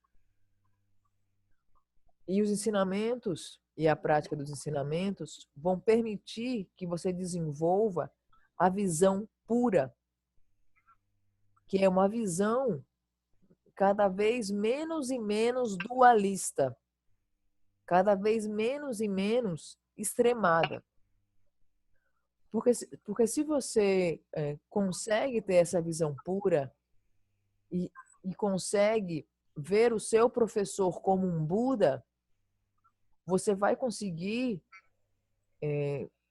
receber as bênçãos mais sublimes que esse professor tem para oferecer para você. Mas se você não tem essa conexão kármica com o seu professor, esse nível de respeitabilidade, essa compreensão de que o seu professor é um Buda, então, por mais que ele te ofereça inúmeras bênçãos, essas bênçãos vão ser mais mundanas e desprezíveis. E você não vai dar valor para isso, porque você não vê o seu professor como um Buda. E a nossa relação com o nosso professor, ela é composta de inúmeros detalhes. Ela é composta de como vemos o professor, como nós nos relacionamos com o professor e com os ensinamentos que ele profere, e como nós pomos esses ensinamentos na nossa vida diária.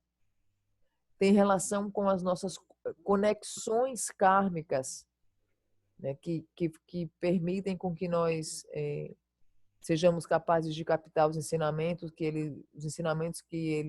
ele nos profere e as bênçãos que ele nos oferece.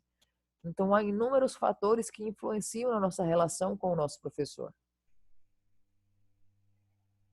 That's it, honey.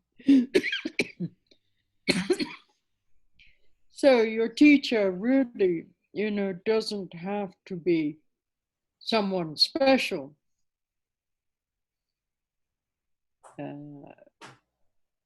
Could be quite ordinary, really ordinary. But everything depends on the way that you see that teacher. If you have devotion towards that teacher, the teacher may do some very strange things, but you won't see that as strange, someone throwing popcorn at you. Yeah. You will think, if you're an ordinary, why is my teacher throwing popcorn at me? But if you see them with more pure vision, then that popcorn becomes a blessing. It can be a catalyst for your enlightenment. Everything depends on your vision, how you see whatever is happening, whether you see it as mundane or whether you see it as a blessing. It's we're changing our vision from impure to pure. It doesn't mean to say we need to accept everything blindly, but after we've been through the initial investigation and we've done some practice, then it's important that slowly we change our personal vision from impure to pure, because we know that whatever we perceive is just a projection of our own mind.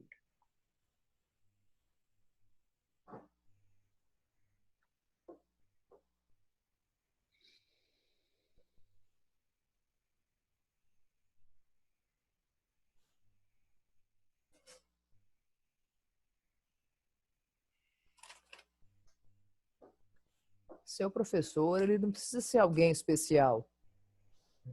Ele pode ser alguém bem comum, bem ordinário. Tudo depende de como você o vê. Se você tem essa devoção com o professor, essa devoção especial com o professor, ele pode fazer coisas mais estranhas e surreais possíveis. Por exemplo, ele pode começar a jogar pipoca em cima de você, a tirar pipoca em cima de você. E em vez de você julgar e condenar aquele gesto dele e conceber aquilo como mundano, aquela pipoca que pode estar sendo jogada sobre você, né, sendo lançada contra você, pode significar as mais sublimes bênçãos que ele está lançando em você. Porque o seu professor, na verdade, ele é um catalisador da sua iluminação. Ele é um acelerador da sua iluminação. Tudo depende de como você vê. Se você vai ver, né, de modo mundano, ou se você vai ver com a visão clara. E devagarzinho nós vamos mudando a nossa visão de impura para pura. Para que nós saibamos que o que nós vemos é meramente uma projeção da nossa mente. That's it, Annie. That popcorn, that popcorn could be seen as an act of aggression. Your teacher throwing popcorn at you could be seen as an act of aggression, or it could be seen as a blessing. Yeah? It's up to us how we see what is happening. That's it's not easy. Not easy.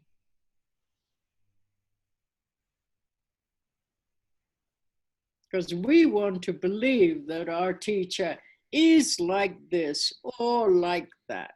Oh, my teacher is the best teacher in the world. Oh, my teacher's like this. But no, that's all our projections. It's not easy.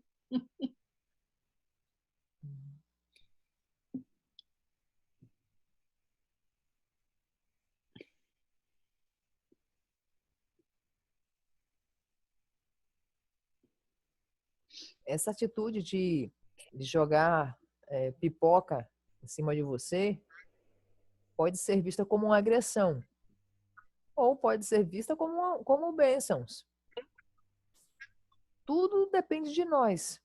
Depende de nós como a situação é vista.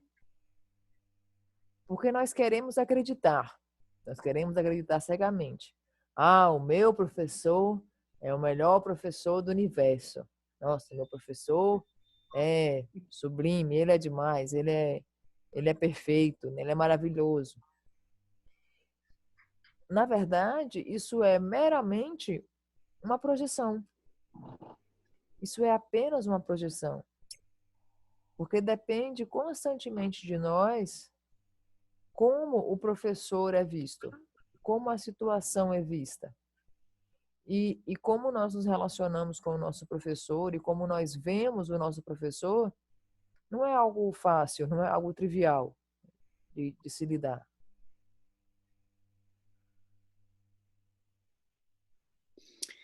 My teachers always, they knew what I wanted. They would never give me what I wanted. They would give me what I needed, but they would never give me what I wanted. You know, if I wanted attention, they would ignore me. If I wanted praise, they would criticize me. You know, whatever it was that I think I wanted, they would do the opposite so that it would reflect back to me, you know, the futile action of wanting praise or wanting, you know, whatever it was, attention or whatever. How stupid, how, you know, meaningless. Yeah. But we put so much value on people giving us attention and praising us and whatever, giving us presents and whatever else, you know, that must be a good person. They're giving me presents. They're telling me how good I am. They're smiling at me all the time. Yeah. So we've got to break through all this. And it's not comfortable because all our ideas, all our value systems are based in our need for security. Yeah. We are so insecure. Constantly, we're looking for different ways to secure our ego. Constantly wanting different credentials so that we can feel that we really exist the way we think we do.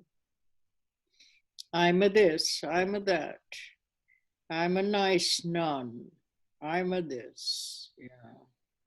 I'm a dancer. I'm a guitarist. I'm a teacher. I'm a yeah. How do you present yourself to the world? You know, how do you create this way that you identify yourself? You believe in it. You believe in how you identify yourself. You're very attached to the way that you identify yourself. Oh, I'm the mother of 2 children, and I'm this, and I'm that, and I live here, and I have this profession. Yeah? So then we're so fragile. Somebody only has to give us a little bit of criticism or goes against the way that we're presenting ourselves to the world, and then we suffer terribly. I'm not like that. I'm a lovely person. Yeah? So easy to upset us, you know, we just have to say the opposite of what we think we are. We think we're clever, and somebody said, you're stupid. Oh my goodness. The whole day is destroyed. The whole week is destroyed. Maybe the whole month is destroyed. Depends how attached you are to your idea of yourself.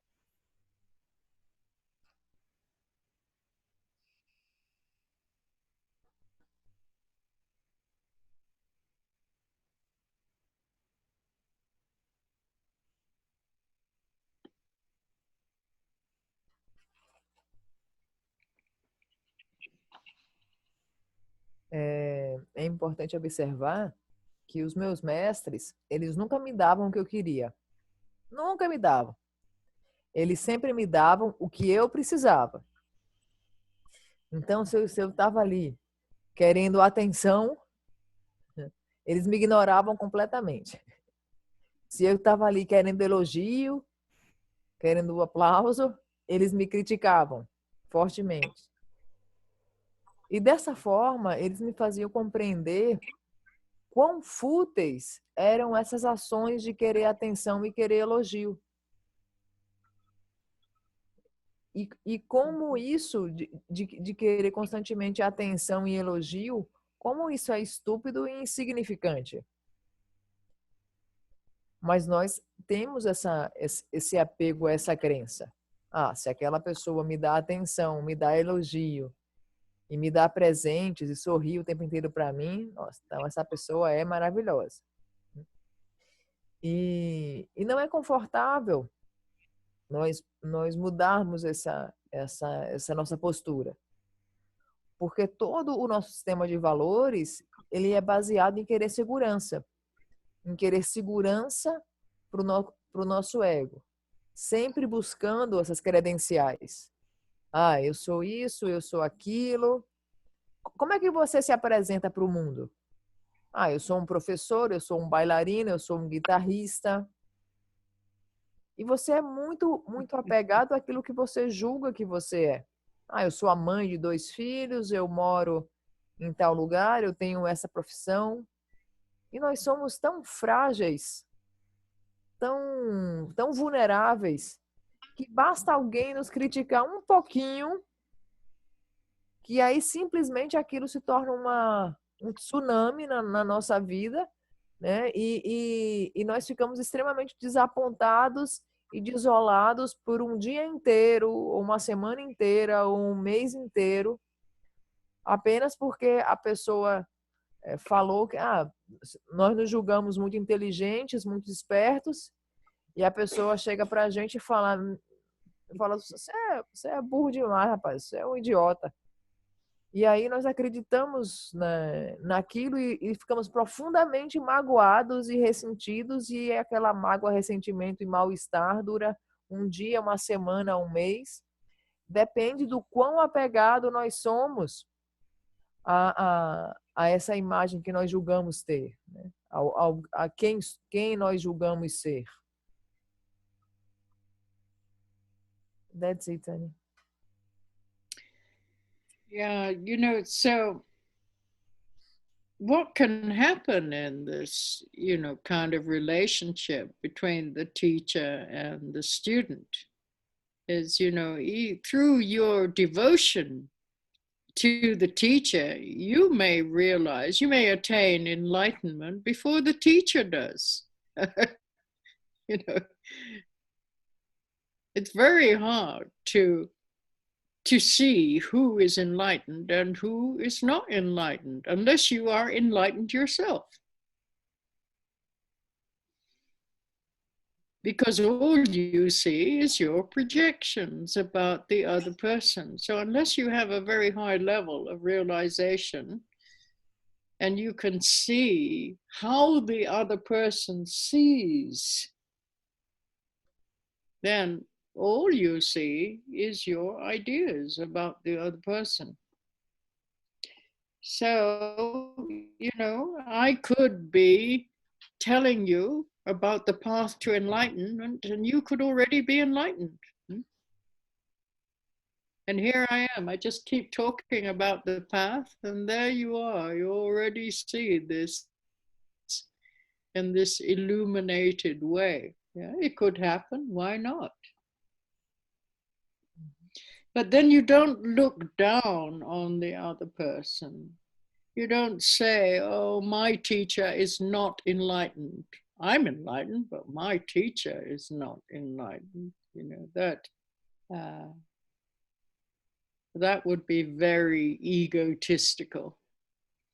As I often say, some of us the only reason we want to get enlightened is so that we can wear a t-shirt that says, I am enlightened.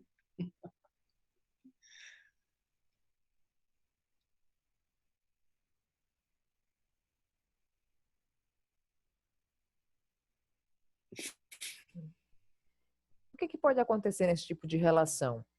Né? Através da nossa relação com o professor.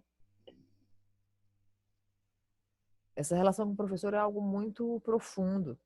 E, por vezes, o aluno ele pode alcançar a iluminação antes mesmo do professor. Porque saber ou não se é um iluminado vai depender do seu nível de realização.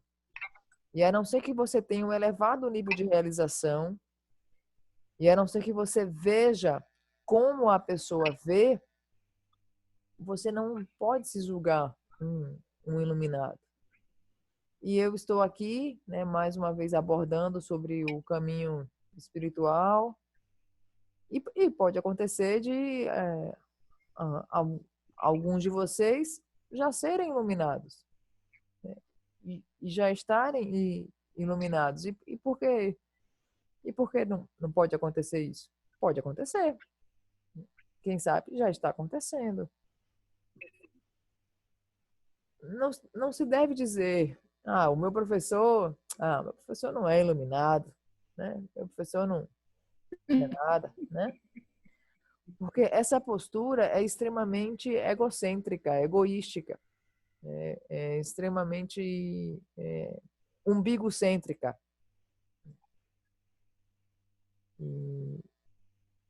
E essa relação com o professor é algo muito profunda, que se exige uma conexão kármica muito intensa para você conseguir contemplar e valorizar como bênçãos cada ensinamento que o seu professor profere.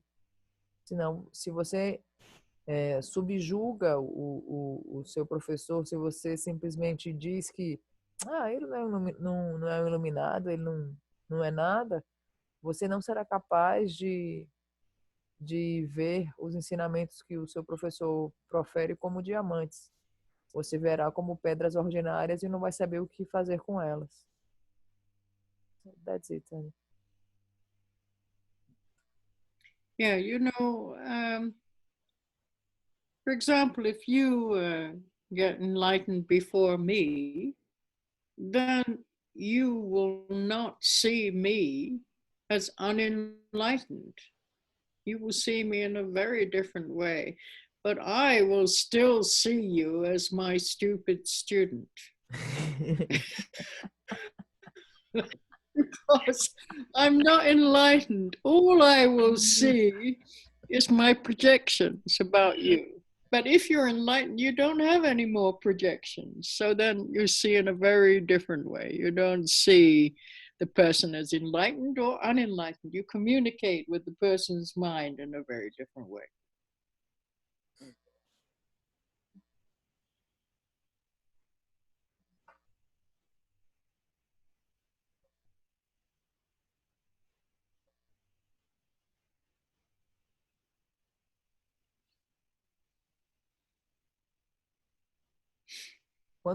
Se vocês alcançam a iluminação antes de mim,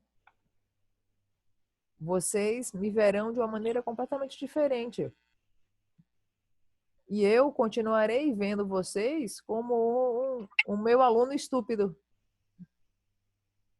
E por que eu verei desse jeito? Porque eu não estou vendo da maneira iluminada.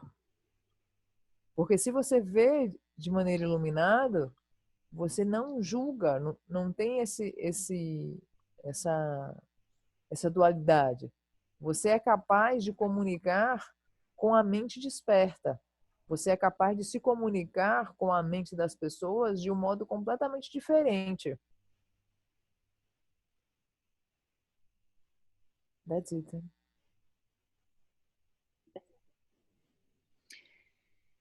Okay, any questions at the moment? Ok.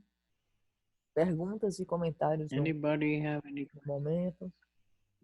Alguém gostaria de perguntar alguma coisa, de fazer comentários breves sobre algo? Sobre a prática da semana? Pessoal, eu já pedi isso algumas vezes e eu reitero isso. 2 pontos. se vocês puderem liberar as câmeras de vocês, ajuda bastante o trabalho do tradutor.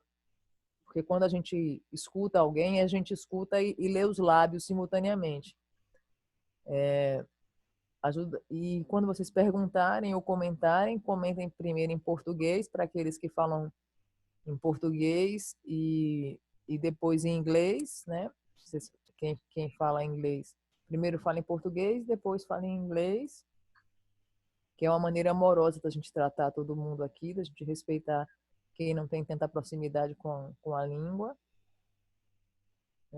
E é muito importante que nós apresentemos perguntas e o nosso feedback, porque é assim, como a Anne já mencionou antes, que ela refina, que ela vai ajustando os ensinamentos que ela oferece para a gente. Então, por isso, por gentileza, quem quiser perguntar e quem quiser tecer comentários breves, como ela mencionou antes, fiquem à vontade. Deixa eu ver se alguém está levantando a mão.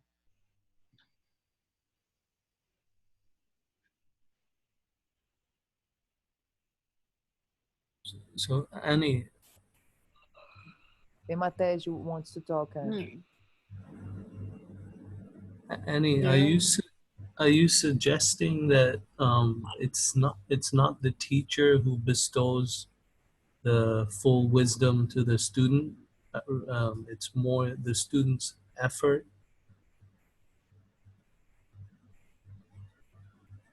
Yes, it's the student's pure view, pure vision. Wisdom doesn't come from something outside. It's awakened within your own heart, so you can see clearly. The teacher is just a support. I was hoping the teacher could just zap the student at one point. If it was that easy, the Buddha would have enlightened everybody. We wouldn't have to do anything. The Buddha would have done it for us. But he said, many times he said, I am not a savior. I can only give you the tools. You have to use those tools yourself to liberate yourself, liberate your own neurotic habits and tendencies. Sorry. Sorry. Got to take responsibility here. I'll continue to wait. It's our confusion. Our confusion we're working with.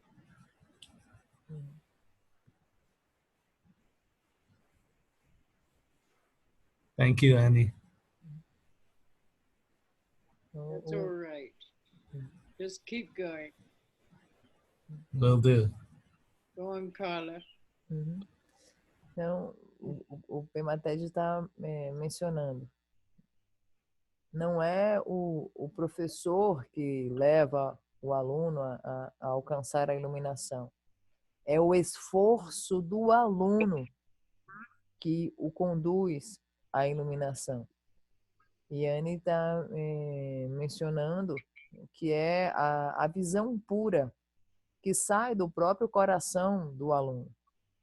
E aí o Pematejo falou assim, Anne, eu achava que o professor podia fazer assim, né? E o aluno já estava iluminado, né? Ele fazia uma iluminação relâmpago, assim, né? Pro aluno.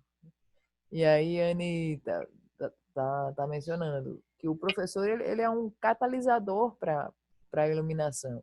Mas assim como o Buda sempre disse, eu não sou um salvador. Eu não salvo ninguém.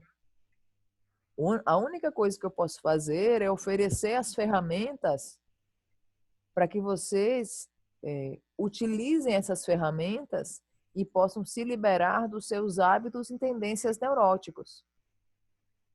Lembre-se que o Buda nos orienta que nós estamos trabalhando com a nossa própria confusão. É com a nossa própria confusão que nós estamos trabalhando. E nós precisamos receber essas ferramentas So, e usar as ferramentas para nos liberar desses hábitos e tendências neuróticos. Continue, siga adiante. yeah, the, Bu- the Buddha didn't just give the tools, he showed us how to use the tools. That's really important. How to, not just give you a tool, but you have no idea, even how to take it out the box or how to use it. It gave detailed instructions on how to use these very sophisticated psychological tools. Each stage of the path, what kind of results? If we do this, it's like taking a medicine. If we take this medicine in the proper way, then we will have positive results. If we don't take the medicine in the right way, then it's not possible to generate the same kind of positive results. So that is the path. This is our path. We are given the tools, but then it's up to us. We have to meet the teacher halfway. The teacher gives us the tools, and then we have to use the tools. Otherwise, it's not just one-sided.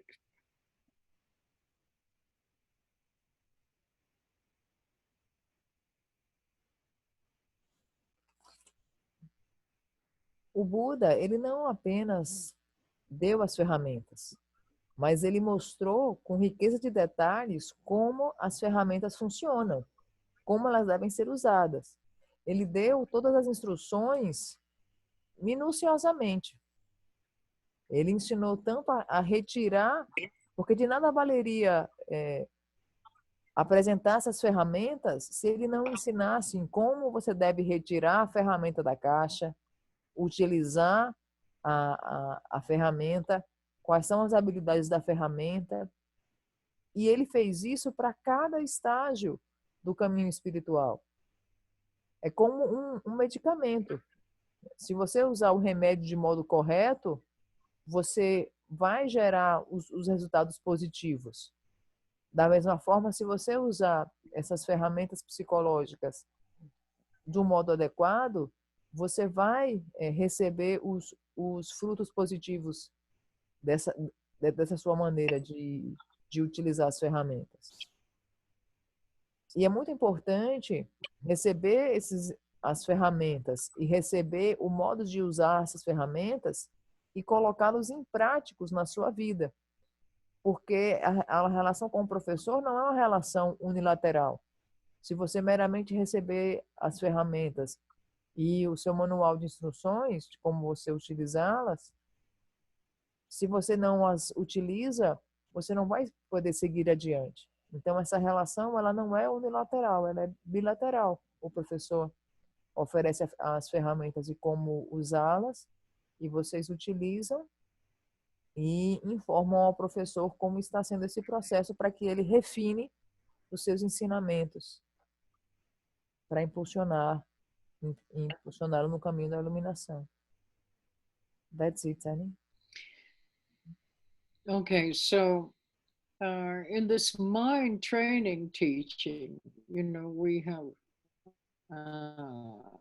we're really stressing, as I said, the ultimate bodhicitta. We can't really say much about it because it's beyond words, it's beyond concept. And so I keep introducing the baby-like attitude, which is the ultimate bodhicitta. Because the baby-like attitude takes you beyond all your mental fabrication. You just have to remind yourself of the possibility of how does a baby see before the baby learns language.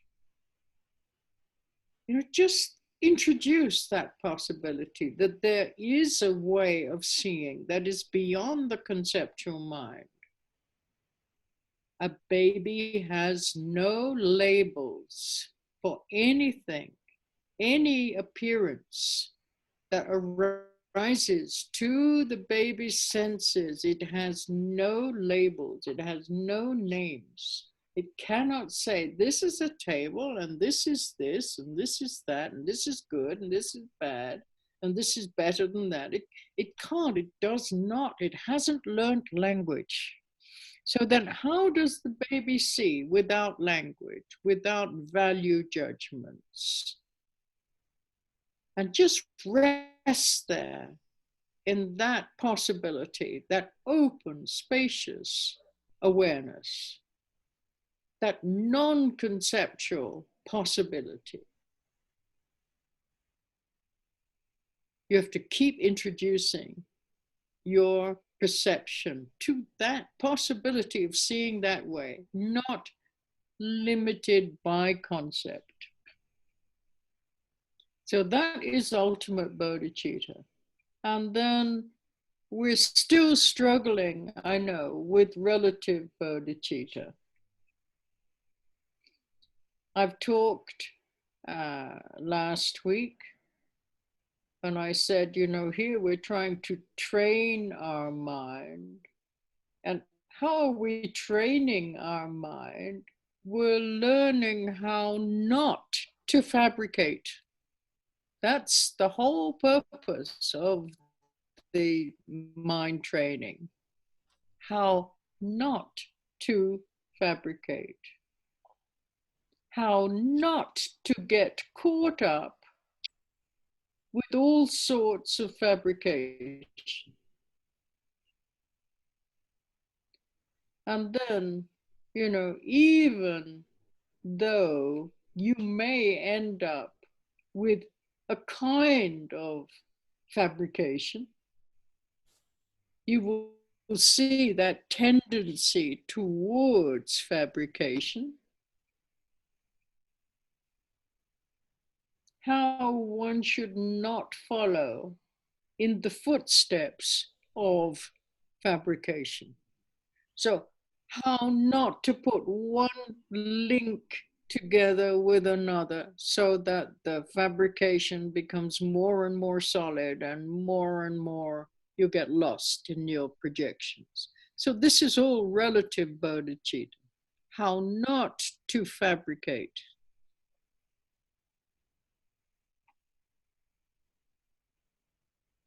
How one should not follow in the footsteps of fabrication so that one can free oneself from all kinds of traps. Because basically our traps come when we get lost in our fabrication. Then we're seduced by our projections, and then we believe in the projection as our reality. So we have to see what we're doing, and we have to speed up the process of seeing what we're doing so we don't get lost in the fabrication.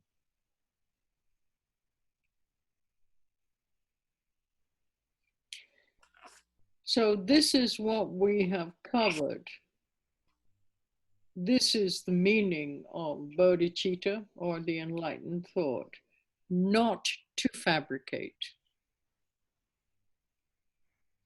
And this is not easy to rest in this way of seeing. It's difficult to realize, especially for beginners. And so this is why we have relative bodhicitta, and relative bodhicitta is very important. And this is why we talk, or we stress more the idea of relative bodhicitta, and we understand that it involves a little fabrication. As I've said many times now, relative bodhicitta is using fabrication to go beyond fabrication. So we're using mental fabrication very skillfully.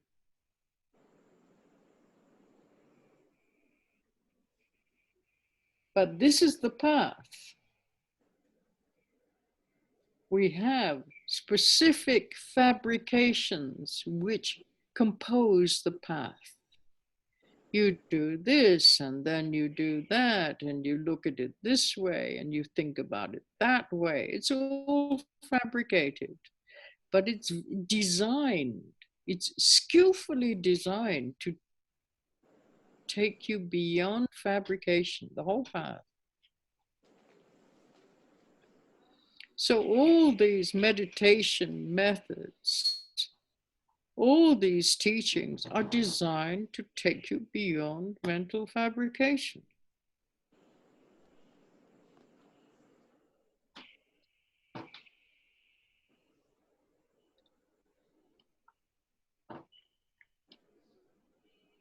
So, you know, this is why Tonglen, it's a very popular practice in Mahayana.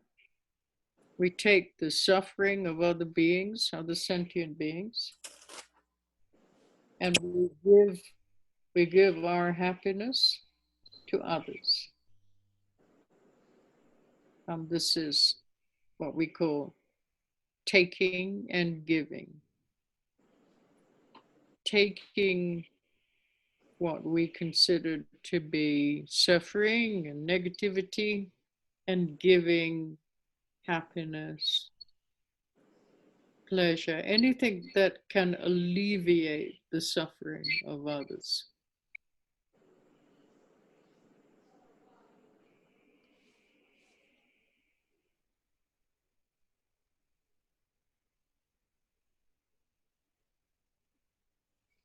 So Tonglen can be done effectively when we can assume a meditation posture. So with a formal meditation posture,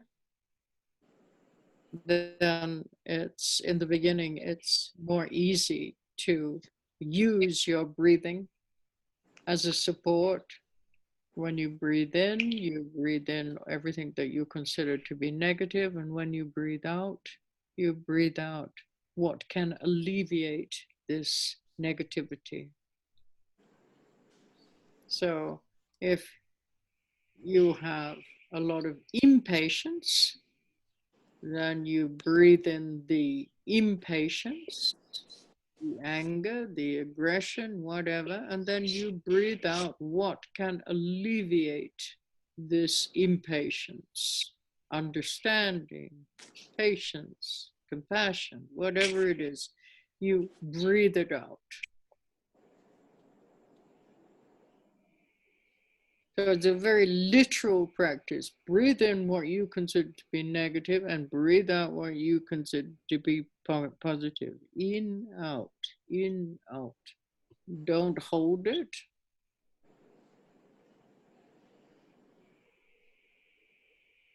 Just transform it as easy as breathing in and breathing out.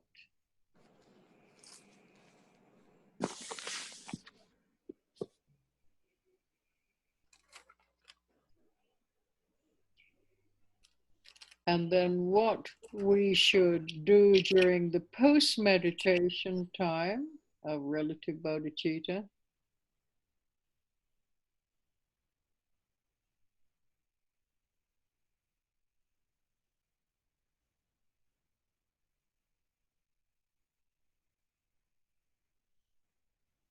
that's what I mean about, you know, in our post-meditation is day-to-day life. So here, what's very interesting is when you experience, let's say, an extreme emotion, let's say aggression. So we've talked about ultimate bodhicitta, how to handle that. But this time we're talking about relative bodhicitta, so it's slightly different. So when you have an extreme emotion like passion, aggression, jealousy, pride, you have to think and wish that all sentient beings, whatever emotions you are experiencing, such as jealousy, all the jealousy of all beings will dissolve into you, so that all beings may be free from that kind of extreme emotion. So let's talk a bit more about emotions. Insecurity is the source of all emotions. So it's good to know the source of this insecurity. It's good to understand a little bit, what is the source of this insecurity that we have as a human being or as a sentient being. Because it's not easy to define this insecurity. We kind of inherit it.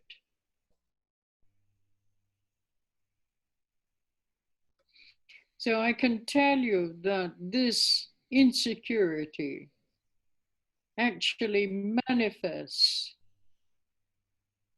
from not knowing or not having certainty about our own existence. So this might sound very abstract, but if you think, if you judge our different manifestations, the things we do, for example, we make friends with other beings. Why do we make friends? So that it will help us to feel more secure. We like to have lots of money because it gives us this sense of security. We like to have shelter, a place to live, because it gives us a sense of security. Why do we want power? Because it gives us a sense of security. And this is, we're only talking about the gross sense of insecurity. There's also a very subtle sense of insecurity. Basically, our fundamental insecurity is not knowing who we are, or maybe even worse than that, not being sure whether we really exist or not. That is our basic insecurity. So we are constantly trying to secure this idea that we actually exist. I exist. And then all our emotions, all our neurotic tendencies arise from this continuous underlying sense of insecurity.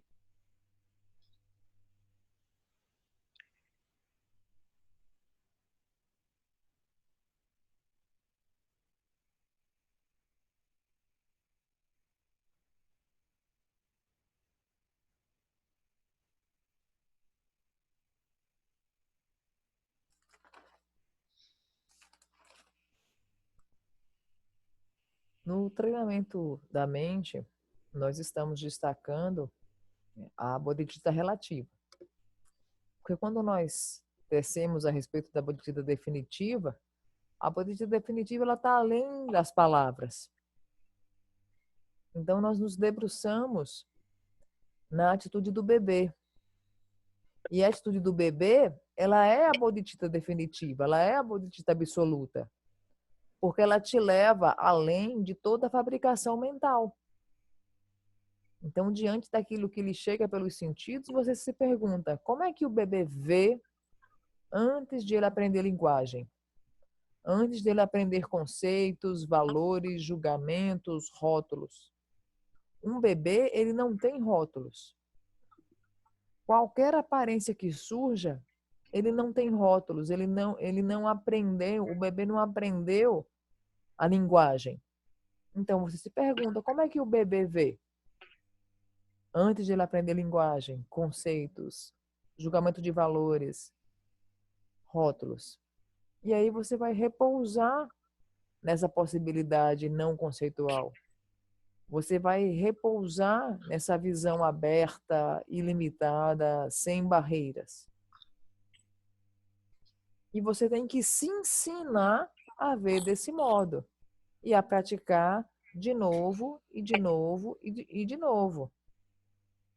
Porque o que vem acontecendo é que nós estamos o tempo inteiro nos debatendo com a bodhicitta relativa. E o que nós estamos fazendo quando aplicamos a atitude do bebê, nós estamos treinando a nossa mente a não fabricar. Nós estamos treinando a nossa mente a que nós não sejamos capturados por todos os tipos de projeção. Nós estamos treinando a nossa mente a não ser conduzida, compelida a essa tendência em direção à fabricação mental e se perder nessa fabricação mental. Nós estamos treinando a nossa mente a como não seguirmos o passo a passo da fabricação mental e de ficarmos perdidos nessa fabricação mental, concebendo como a nossa realidade.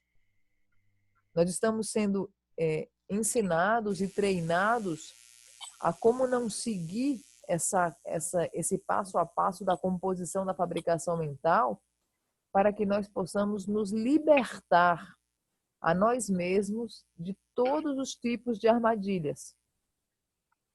E essas armadilhas que vêm da fabricação mental, que vêm de acreditarmos nas nossas projeções como realidade.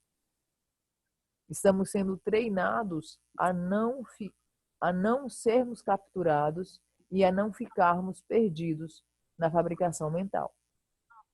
Nós estamos sendo treinados a não fabricar. E não é fácil repousar nesse modo de ver, amplo, ilimitado, sem barreiras. Em especial para os iniciantes. Por isso que destacamos essa ideia de bodhicitta relativa. Por isso que nós ressaltamos a importância da atitude do bebê. E o que nós estamos fazendo é usar a fabricação para ir além da fabricação mental. Estamos usando muitos meios habilidosos para irmos além da fabricação mental.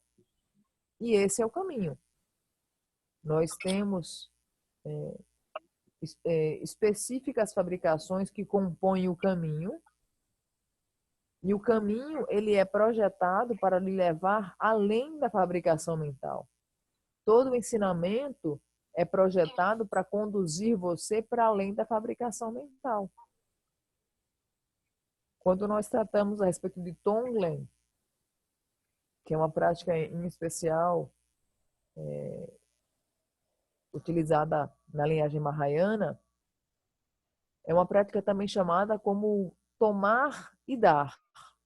Nós tomamos o sofrimento, pegamos o sofrimento e damos felicidade aos outros. Nós simplesmente tomamos a negatividade, o sofrimento e damos felicidade, prazer e tudo que pode aliviar a dor do outro.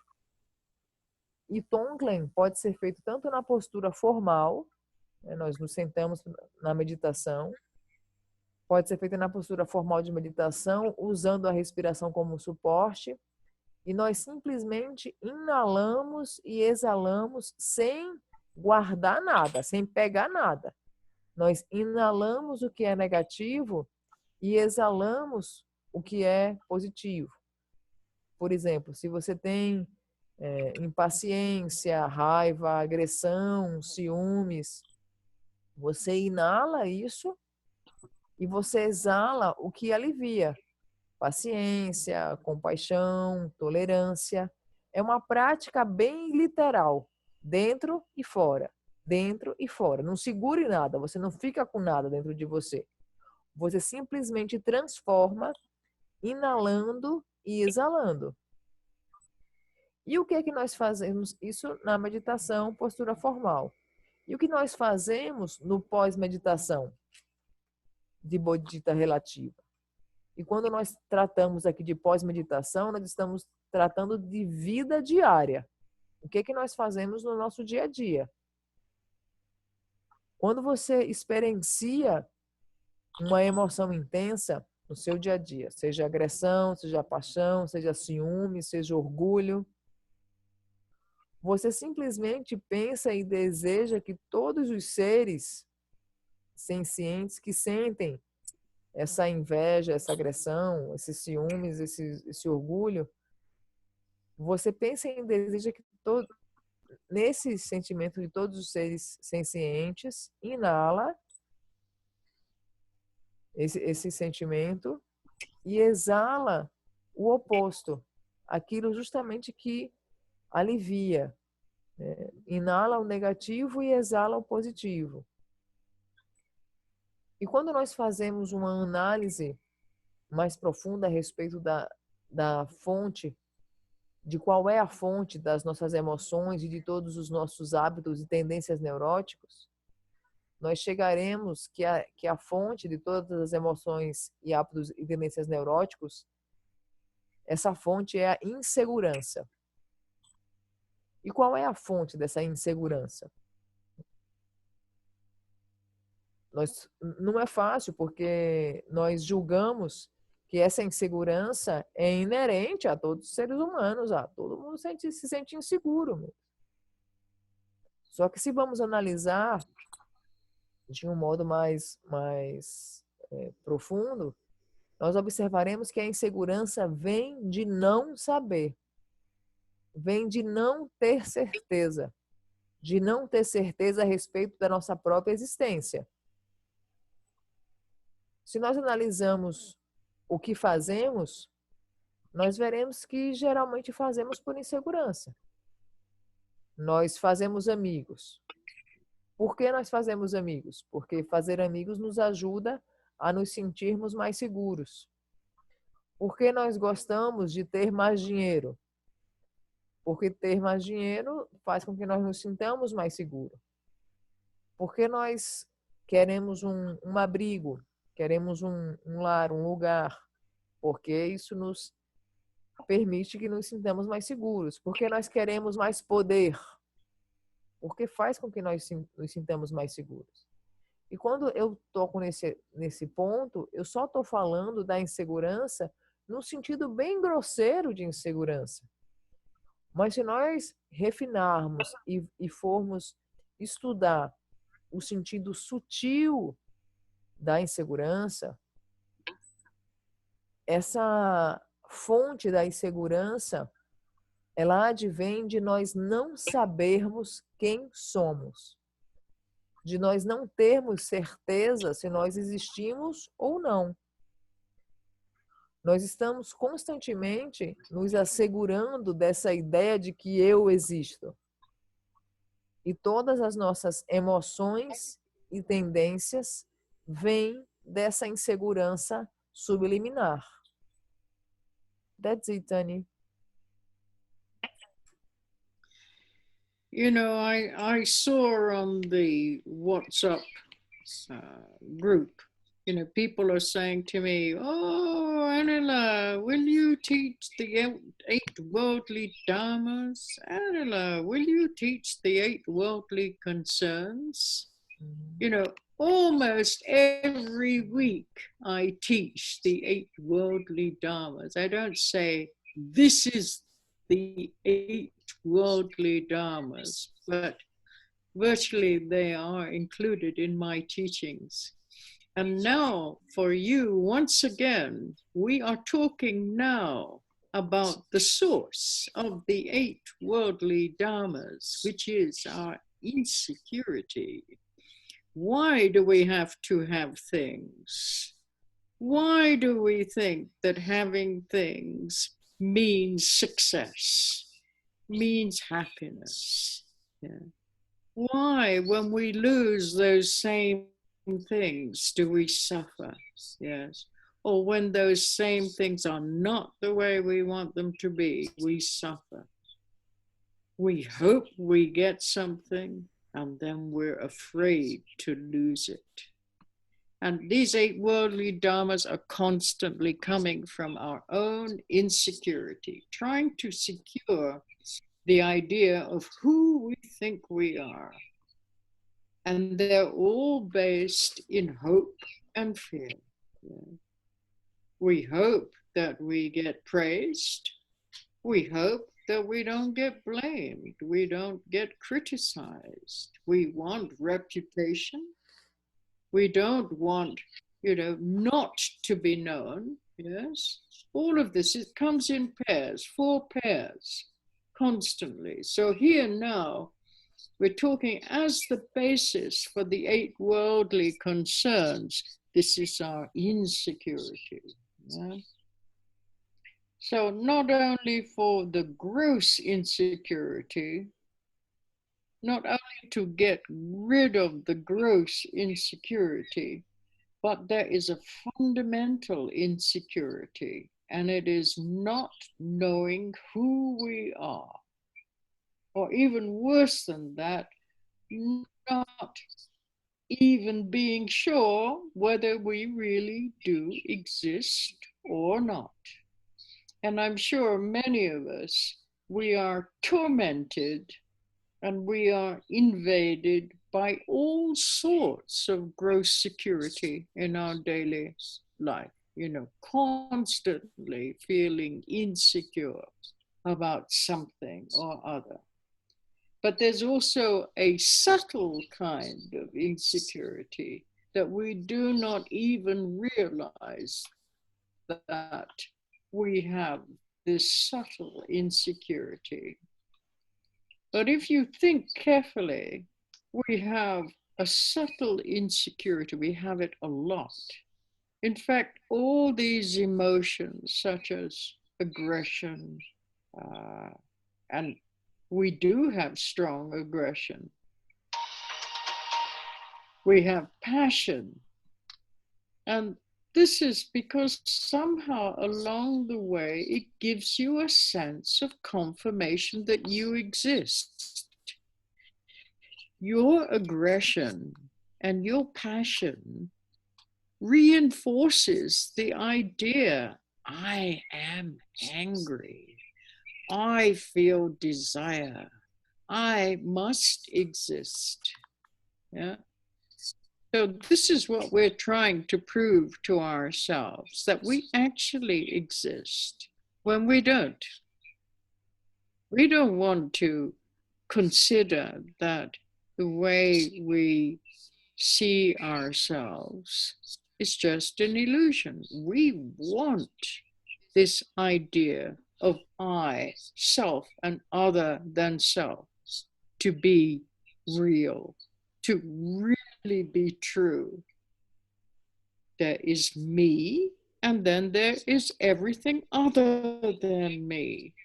And this is what we're trying to prove to ourselves constantly, that we exist and everything else exists. And we do this through our emotional reactions, through the need of the 8 worldly concerns, or whatever it is. All our neurotic habits and tendencies come basically from our basic underlying insecurity of not knowing whether we exist or not.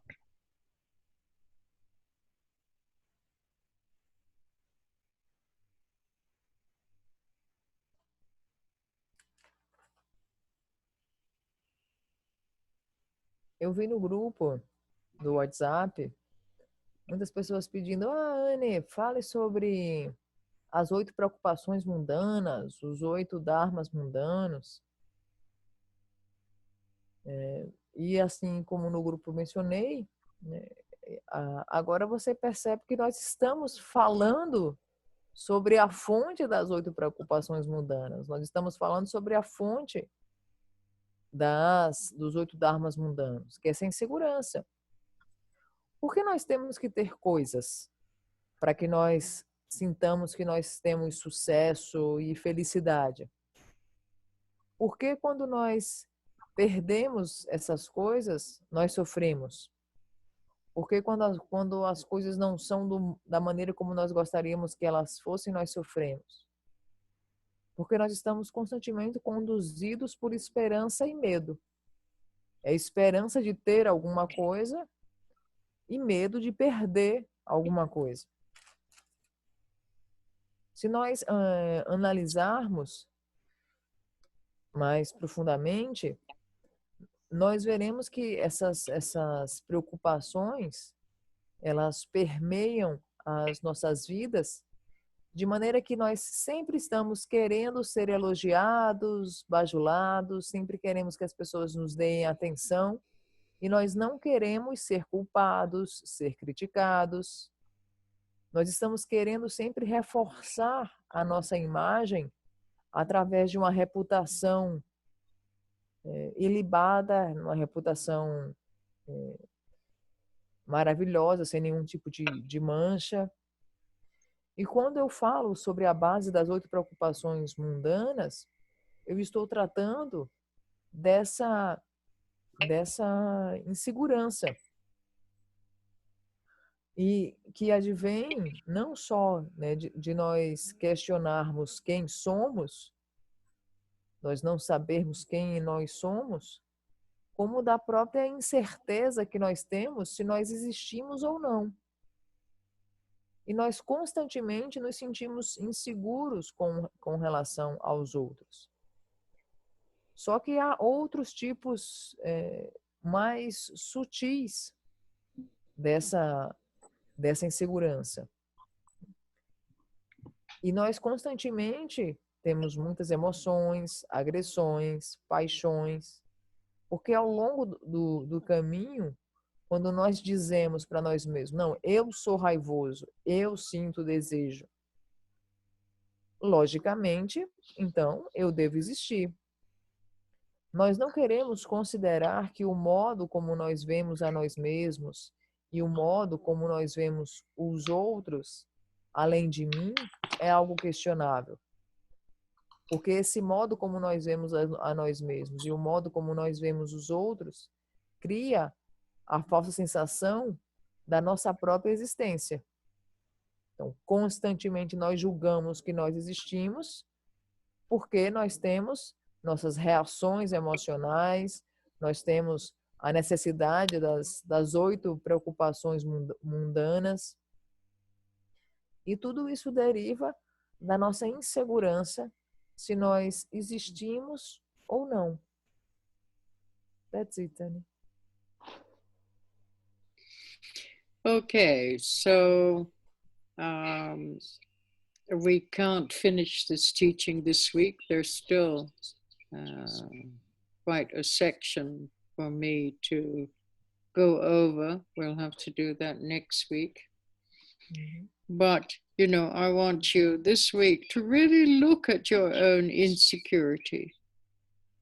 You know, try to understand what I'm saying when I say, you know, gross insecurity and subtle insecurity. Why do you need these things?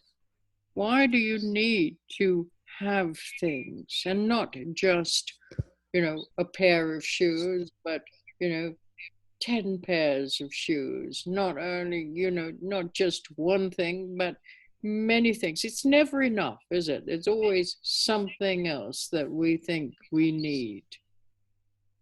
So, you know, ask yourself, what is the feeling of having things and what is the feeling of losing those things?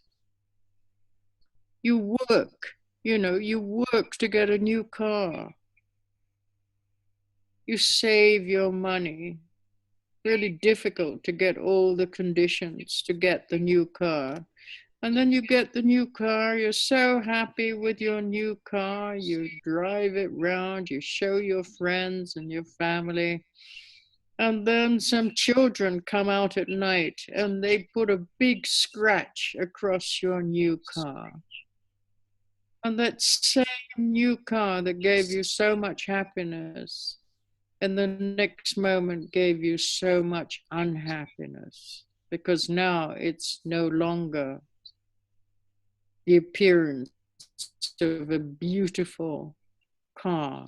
It's now an ugly car with a big scratch on it that you don't want to see anymore. You want to get rid of it. You want another car. Yeah. So, you look at your feelings about things. You run after this and then you get it, or you get the opposite of it, or you don't get it the way you want it to be. Just look at the kind of feelings that come up when things are not the way you want them to be. The feeling of insecurity. What does it mean? Insecurity.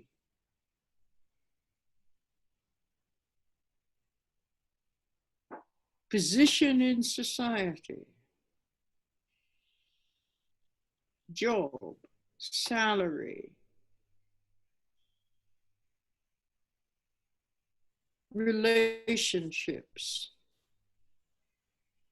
Try to understand, this insecurity is motivating you to be totally occupied with these 8 worldly concerns, which are really quite meaningless. They can never bring you the answer of happiness or success. They're not the cause of happiness and success.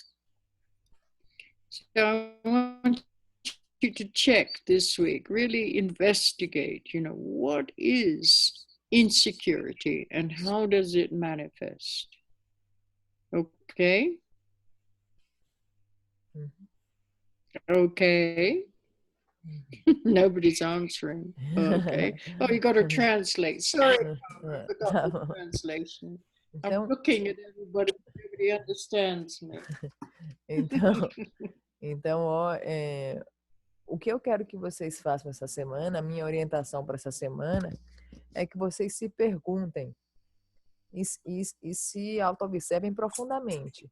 O que é insegurança para vocês e como é que essa insegurança se manifesta na vida de vocês? Observem como vocês se sentem diante dessa insegurança. Se perguntem, por que você tem que ter algo? Por que você tem que ter um sapato? E não apenas um par de sapatos. Você tem que ter não sei quantos pares de sapato. Porque para você é sempre necessário ter um abarrotamento de coisas. Você não precisa ter uma coisa, você precisa ter 1 bilhão daquela coisa. E porque você acha que sempre nunca é suficiente. Você sempre está precisando de uma coisinha a mais quando você já tem aquele super abarrotamento na sua vida, e no seu armário, e nos seus objetos pessoais. Qual é o sentido de ter as coisas? Qual é o sentido de perder as coisas? Supomos que você trabalhe para ter um carro novo. E aí você trabalha bastante, junta, o dinheiro, todas as condições ali laboriosas se reúnem, você se dedica para aquilo, e aí aquele carro maravilhoso, carro belíssimo, você mostra para os seus amigos, mostra para o seu companheiro, mostra para a família, olha que carro lindo que eu comprei. E aí à noite, uma criancinha vai lá e arranha o carro. E coloca um arranhão no carro. E aí no outro dia de manhã você chega com aquele carro arranhão, com aquele arranhão lá no carro, olha pro carro e fala, meu Deus, eu preciso comprar um carro novo. O mesmo carro que era objeto da sua felicidade passa a ser objeto da sua infelicidade. E agora você quer o outro carro. E o que eu estou pedindo para vocês é olhe para os seus sentimentos. Olhe para a sua insegurança. O que é que você quer e o que é que você sente quando você alcança o que você quer? E o que é que você não quer e o que é que você sente quando você alcança o que você não quer? E o que é que você sente quando as coisas acontecem de um modo que você não gostaria que elas acontecessem? O que significa insegurança? O que significa para você posição na sociedade, emprego, salário, relacionamento? Essas inseguranças, essa insegurança, ela está motivando você a estar o tempo inteiro se dedicando para todas as 8 preocupações mundanas. Você está dedicando o tempo inteiro da sua vida para tudo aquilo que não é causa da sua felicidade genuína. Você está se dedicando, por causa da sua insegurança, você está correndo o tempo inteiro atrás dessas 8 preocupações mundanas que jamais vão produzir na sua vida a causa da felicidade e do sucesso. Então, eu peço para vocês durante essa semana, essa é a atividade da semana, se questionem, se auto-observem, se analisem o que é insegurança para vocês e como é que essa insegurança se manifesta e como você reage diante dessas situações de insegurança. É isso que eu peço para vocês durante essa semana. That's it, Tani. Então, eu não terminei os ensinamentos do treinamento da mente, vou continuar no próximo final de semana.